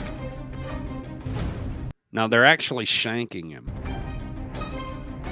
What did he? Yeah, he's more bloodier than he. What did he do? They're shanking him in the throat, in the stomach, in the chest. The guards are just watching. They're taking turns. Yeah, It's like they paid admission. Mm-hmm. Is there not a caption? There's no reason. Only thing it says is new CCTV footage has emerged showing the brutal murder of gangster Taj Puria inside Tahar jail while police officers stood by as mute spectators. Whoa. Yeah, so I don't know. Gang related. But this is almost the end. I can't believe he's still alive. Oh, they stepped on the back of the head. Oh. And he's dead now. But yeah, the guards are in on it. They helped orchestrate it. They literally watched on camera. They knew they were on camera. They knew that camera was back there. They did not care. And that shows how deep that the corruption can get. He's a high profile inmate. He's Wow. probably going to testify. So this is from Breitbart. It says, according to a survey that most Americans say life is worse today than it was 50 years ago. No shit. Most Americans feel as though life for, quote, people like them is worse today, than it was 5 decades ago. A recent Pew Research survey found. The survey showed Americans with a negative view on how life is for people now. They were asked in general, would you say life in America today is better or worse, or about the same as it was 50 years ago for people like you? And over half, or 58%, said that they believe life is worse for people like them than it was 50 years ago. It reflects a 15-point increase from the 43% who said the same in July of 2021, which is kind of right in the middle of COVID, which is a little unusual. Only 23% said that they feel life is better, and 19% said that it's about the same. So that's kind of interesting. There's a higher percentage of people saying that life is better than the percentage of saying that it's about the same. So for whatever reason, the psyche of the human brain wants to lean towards either better or worse and not the same. Republicans and Republican leaners are more likely to say that life is worse today for people like them than it was back in 1973. 72% said life is worse. Just 14% said that it is better. A plurality of Democrats also believe that it is worse today. So that's interesting. Majority of Democrats also agree that life is worse today than it was back then, and it reflects a 13-point uptick from that 30% who said the same back in July 21. So it's the same across the parties. This is according to Benjamin Carlson. This is stunning. Majority of Americans believe life today is worse than it was a century ago. What was different and better about the lives of people in 1973, and what was worse about today? Just trying to see if there's anything to note here. I would be willing to bet almost every metric it's just worse. Across the board. Homes are more expensive. Social media comes into play. Like, people are more depressed. People, it's just, the list goes on and on. Yep, and apparently all of our logistics are failing. All of our infrastructure is failing, so all the trains are going off the rail. All the trains that were put together then are now crashing into factories, and everything's burning the chickens up. Apparently we have woke crops now. What? I read. Am I tripping? Woke? It says Irish farmer talks to woke cop. I thought it said woke crops. I'm like, wait, are fucking crops now? God damn it. Anyways, I was like, how can a crop? I'm trying to think of a joke there, because there's got to be one, right? Like, look, Dr. Simon Goddick says, look, I haven't stopped you. You've driven into Garda checkpoint. Do you want me to watch the Crown News? This conversation between a based Irish farmer and a woke Irish policeman went viral in 2021. It's pure gold, and it will make your day. Pinky promise. Well, let's see. I woke crop. Have the virus. Where's my proof? Yes. That I don't have it? Yes. Where's your proof that you don't have it? I don't have to prove to you. You're the one that stopped me. If you want to go along with this scam-demic, I haven't stopped you. You have driven into a guarded checkpoint. You have no right to be setting up checkpoints. Where are you going, sir? None of your business now. Well, actually, you're required. I'm not required under our Constitution to do anything you say. Where are you traveling to today, sir? I am going to the hardware store to get supplies for my farm. Okay. Okay, and where are you traveling from? My farm. Where would that be, sir? None of your business. No, it's fucking not. We did not fight 800 years for you to start treating us worse than the British fucking army did. Did we? Sir, if you just answer the question. Show me the pandemic. The fucking news. Are you having a laugh? RTE. What fucking news? There's other news. Do you not watch the BBC news? Shite. The BBC? Really? So the Crown News. Oh, yeah. You want me to watch the Crown News? No.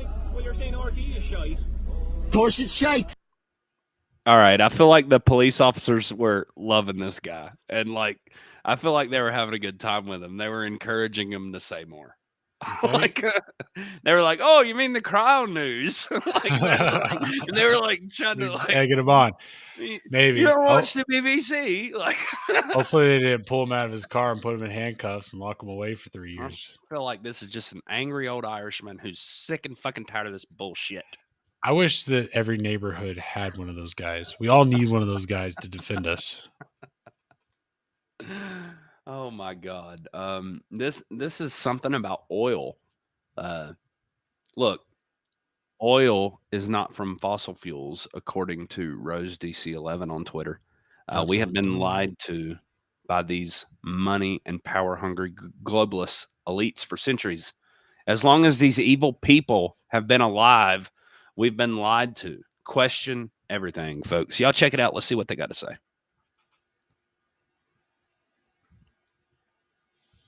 World work. In the 19th century, oil was used to mainly lubricate steam engines, and being the second most abundant resource on Earth, it wasn't a valuable resource until it was discovered that it could be used as fuel, and the man leading the charge, John Rockefeller. Well, to increase profit, Rockefeller had to make it seem like oil was a scarce resource, sending his scientists to the 1892 Geneva Convention to put up the front that oil contained hydrogen, carbon, and oxygen. Therefore, it had to have come from something organic. Thus, the term fossil fuels. However, it was never actually proven that oil came from fossils, and that while oil rigs drill up to 35,000 feet, a fossil has never been found below 16,000 feet. On top of that, Rockefeller donated over $180 million to the General Education Board, and now every textbook states that oil is a fossil fuel. So, did oil really come from fossils, or Rockefeller's plan to scam the world? Or in the 19th you're gonna leave us hanging at or? What was the other option? I always thought it was dumb that people say it came from fossils, because I just think I'm like, we use so much oil a day. There's no way there were that many dinosaurs. There's just no way. It's impossible. I don't know what oil is, but it's not that. I never thought it was that. Even when I was a kid, I didn't think it was that. I was always taught it come from like decomposing plant matter that was trapped within layers of sediment. I'd forgotten about the plant layer, yeah. The plant stuff. Maybe you and I had talked about that. You told me that. I remember talking to you about this. Why do they call fossil... Why are they called fossil fuels? Let's see.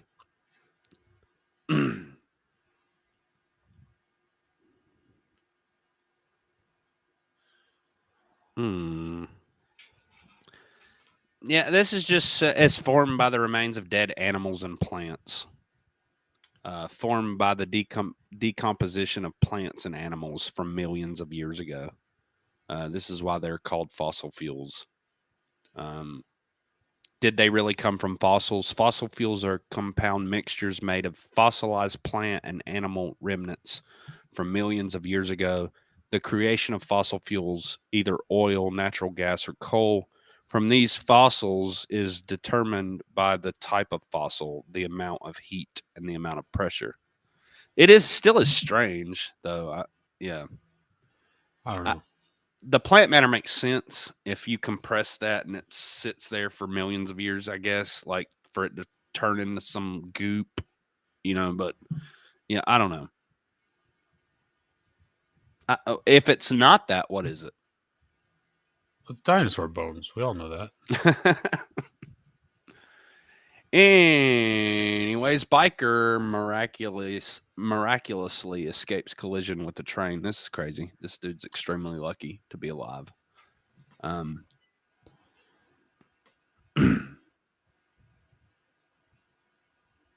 Sorry for the delay. Here we go. So annoying. Anyways, go. Whoa. Shit. Y'all watch it again. Oh my God.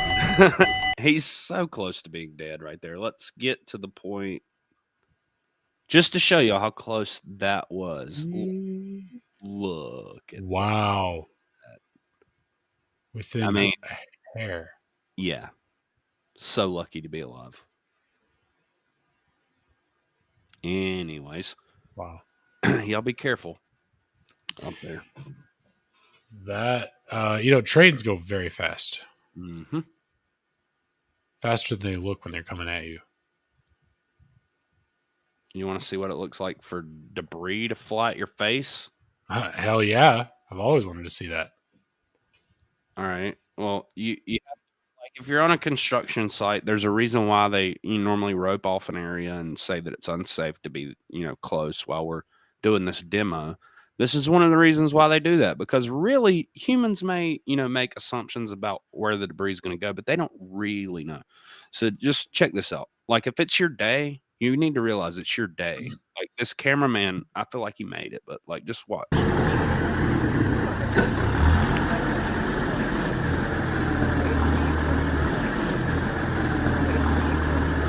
What is it doing? What? No, keep playing it. I'm sorry.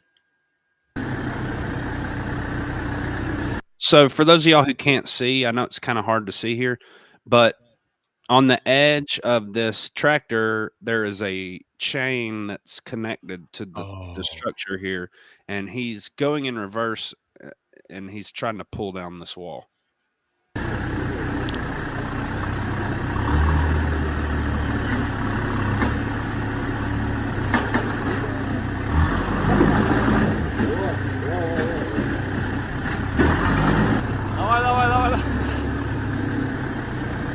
It's cutting through it.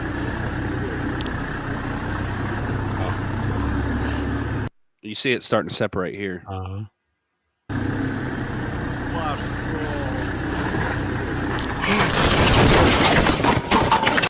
Whoa. I wasn't expecting to roll. I was like, how's he going to get over there?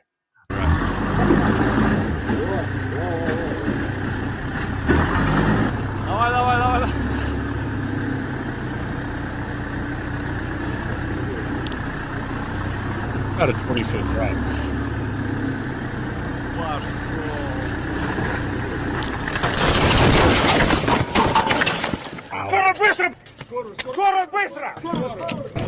Call ambulance. Is that right? Ambulance. That could have easily killed someone, like easily. But yeah, that sucks. Y'all be careful out there. Here's a mudslide. These are petrifying to me.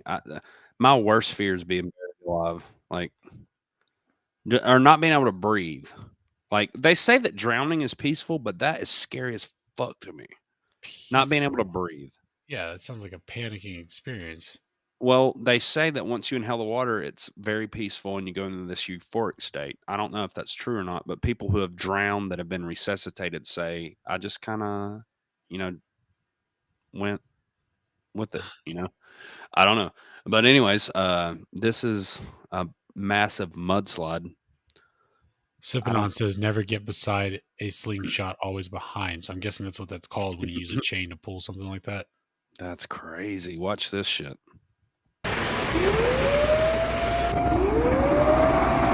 Wow. I hope there's nobody in that car right there. I mean, yeah, but if they are, they're dead. Houses.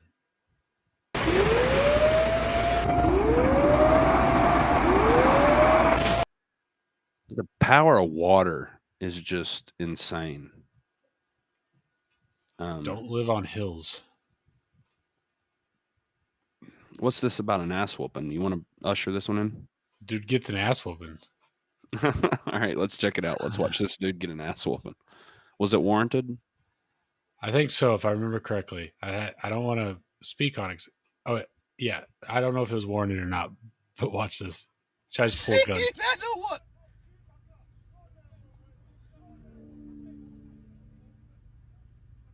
He sees the gun. He tries to get it. You got a gun? He about to fight that nigga. Listen to him screaming. Damn. I get to carry a gun when you're going to curl in a ball and scream like that. Oh, shit. Like he probably thought the dude was going to get his gun and shoot him. Let's watch it again.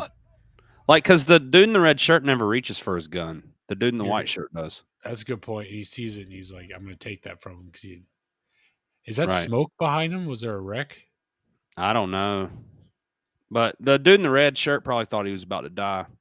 A man reacts differently when he thinks his life's about to be over. I mean, you don't scream like a girl and shit yourself, but I mean, I wouldn't. You got a gun? He about to fight that nigga. I love how he's just enjoying it. He's having a good time. He's like, I got to get to work. I feel like that's his buddy who just got out of the passenger seat. Oh. Man, I gotta get to work, man. Oh, shit. Damn. Don't stop on the highway when somebody asks you to, because they probably want to smack you around.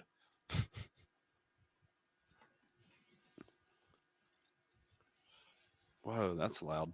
Okay. This says he needed that lesson. Let's check it out. More ass whoopings, probably.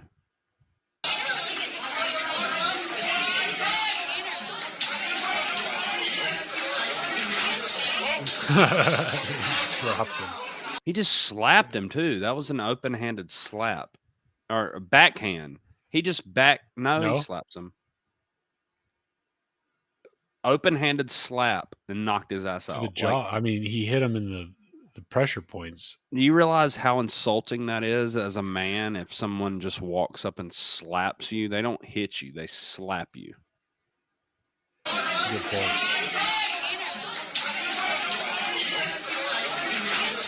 Damn. Good night. He's like, damn it. Yeah, not again. Andrew. Take you anywhere. People are laughing, and there's a girl. That's not funny. No, it's funny. It's funny. He deserved it. He was being a dick. He didn't know what he was doing. He didn't realize that guy had the fist of fury. He was clearly talking shit I saw him at the table. He was yelling something at, some other people. We're in the palate cleanser section of the broadcast. I'm going to let Jay take over. This is his area of expertise. All right. My area of expertise is cute random videos. I'm okay with that. I know 9 programming languages, but sure. Let's watch this little boy get glasses for the first time. He's just really good at this. It's like he's better at introducing him. I got soul. Wait, I don't have soul. Look, I actually remember, the first time I got glasses, I was a little older than this kid, but I remember walking out of the store and having this same type of whoa, things have edges kind of reaction. Yeah, well, if my parents are listening, I apologize, but that I was neglected up until about the age of 13, even though I'm blind as fuck. Yeah. Sometimes it slips through, right? That they didn't know, and I'd done a good job at hiding it. Yeah, and you don't know either. You don't know you can't see. Right. They thought that I was lying to the teachers when I'm like, I can't read the board. And they're like, pay attention. And they put me on the front row. I still can't read it. And they thought I was a little shit. And they're like, show us where you can read it, little drifter. And I would like get about a foot from the board. Be like, okay, I can see it now. They thought I was full of shit. He saw his mom for the first time. I mean, he'd been seeing her, but now he's like, whoa, I can actually see. You look different. Whoa. That's beautiful. You know, that's great. Something else that's beautiful. I'd like to find one of them. Have you ever seen the videos? If you've seen it, I won't look it up. But have you seen the videos of kids with the implant that they hear for the first time? Oh yeah, with the cochlear implant. Yeah, those are good. Well, you're welcome to find one of those. I'm going to play this. Dancing blob. I think there's music.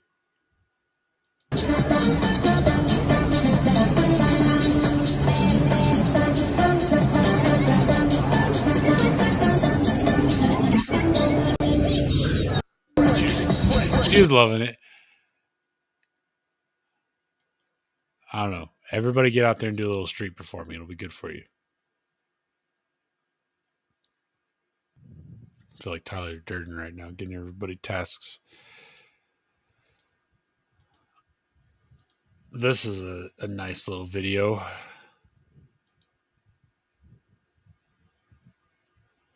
Maybe. Why does it all like? It's like whenever I'm sharing.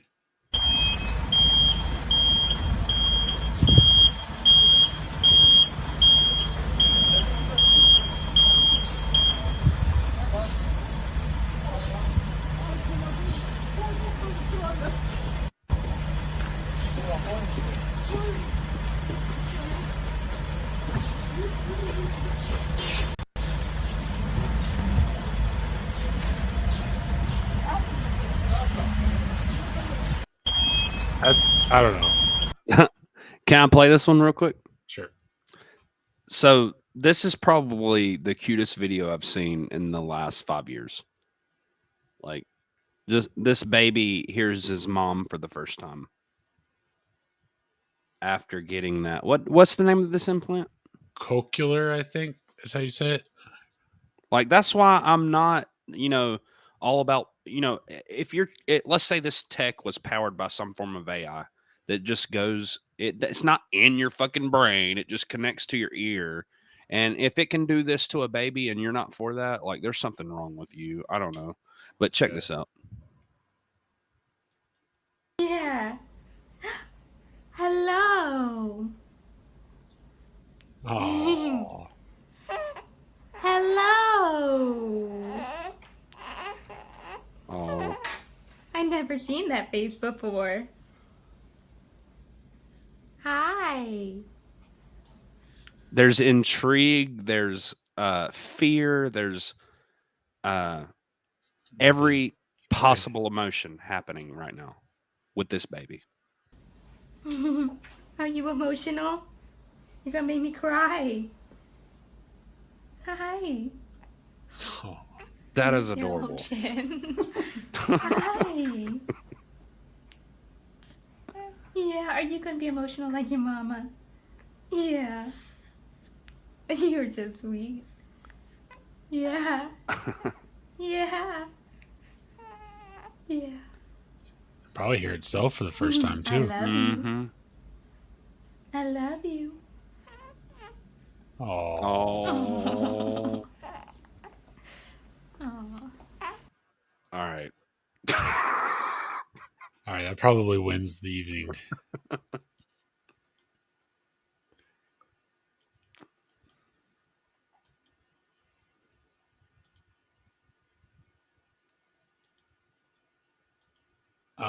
But here's the dancing chipmunk nonetheless.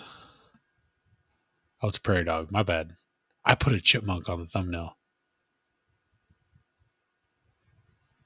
See, it needs to load faster. Come on, Elon. It's clapping. It wants whatever they got. They're hovering a treat over it. I'm telling you, that's what's going on. I've heard they make good pets. So, I had a pet squirrel growing up. You did? Mm-hmm. His name was Nutty.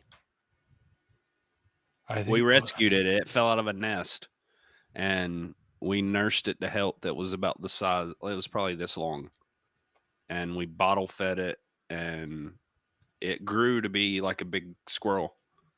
You know, Wow. I used to build these little mazes on. It was a sectional couch that wrapped around the living room, and would build all these little mazes for it, and I would play with it on the couch.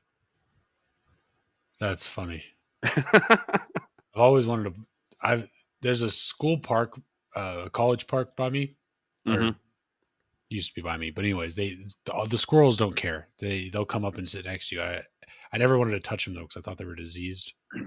Well, we had raised this one from a baby, and it never liked my sister, and I kind of resented my sister for it. I was trying to avoid that. No, you're good.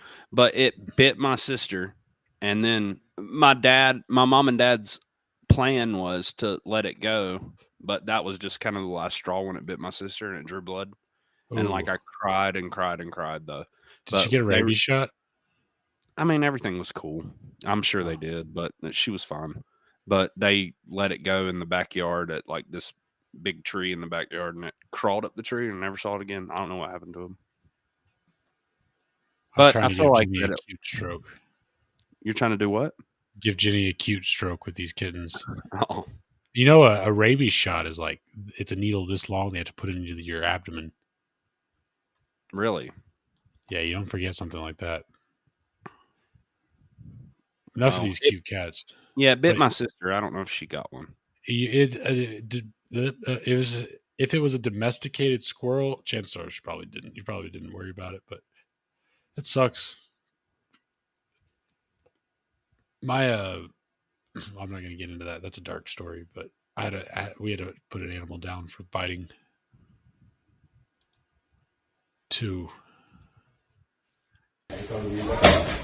Hold on.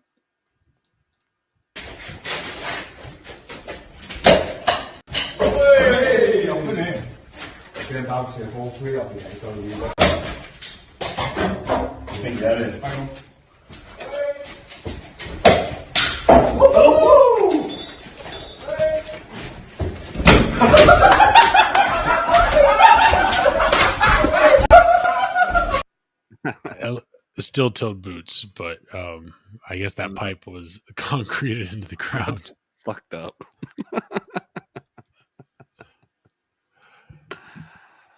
That's got to hurt the ankle at least, right? You think the shin? Typical construction worker. He could have easily broke his toe or something there.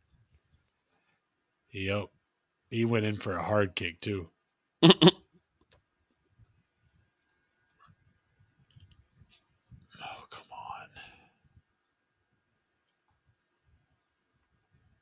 I'm waiting. I'm waiting on Twitter. Oh my God, it's the last video. Let's go. Let's go. Come on, Twitter. Want me to grab it? No, I got it. Back off. Okay. Sorry. No. I got this. Maybe. You might. Oh, okay, there it is. I just needed the controls. That's all I needed. Making me look stupid on air. No, it does this sometimes. Like for anybody who don't stream, if you ever did stream, you would understand. Like it's so annoying sometimes dealing with these apps. Fucking apps. Check this out.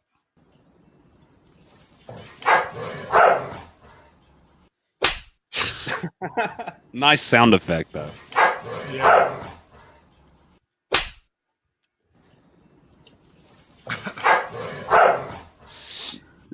There you go.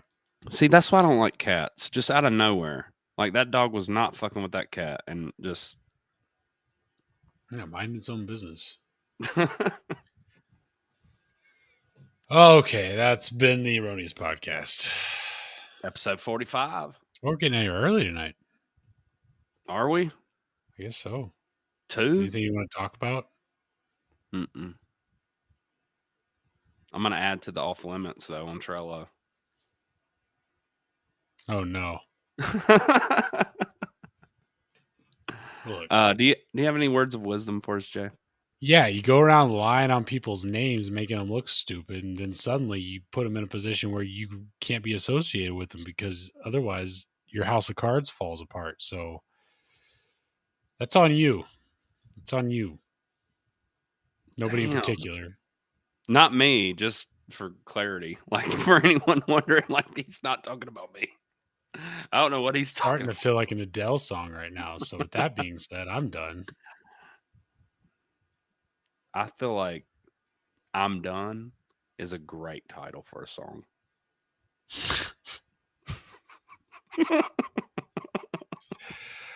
Well, yeah, that's a good plug. So we do music on Saturdays. Feel free to come by. I think we're going to start a new channel for the music. We also have the gaming channels. If you search Erroneous on Rumble, you'll find our channels. Yep. We have the podcast channel. We have a gaming channel. We're about to have a music channel. I think we're going to have a channel where it's like I'm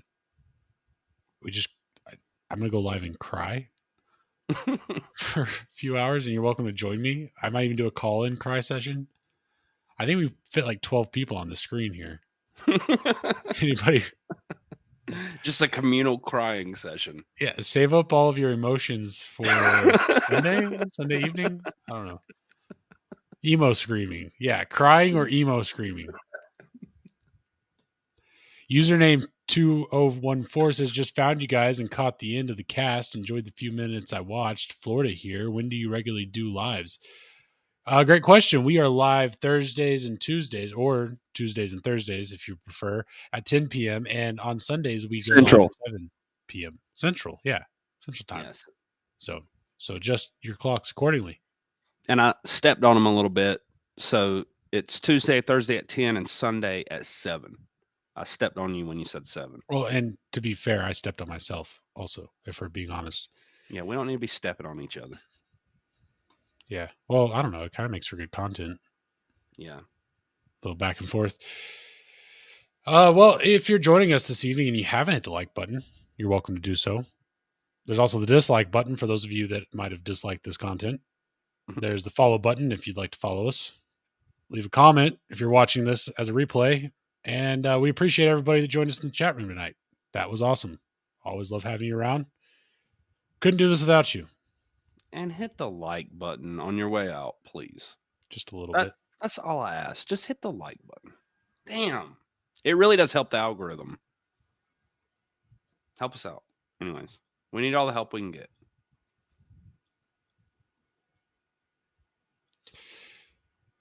You're looking at me like I need to say something right now. Well, I'm not your monkey. I'm not just going to dance. I wanted to hear a little words of wisdom. Can we get just a dose? You plug the broadcast. That's not words of wisdom. No. My words of wisdom was to not be going around lying on people's names because it ruins potential for a relationship. You're right. You did do that. So don't go around lying on people. That ain't cool. Especially to make yourself look good. What? Just that's not love. No. That gives love a bad name. Mm-hmm. You don't know what love is. You just do what you're told. Mm-hmm. What's love got to do with it? Yeah. Thanks for joining us this evening. Bye.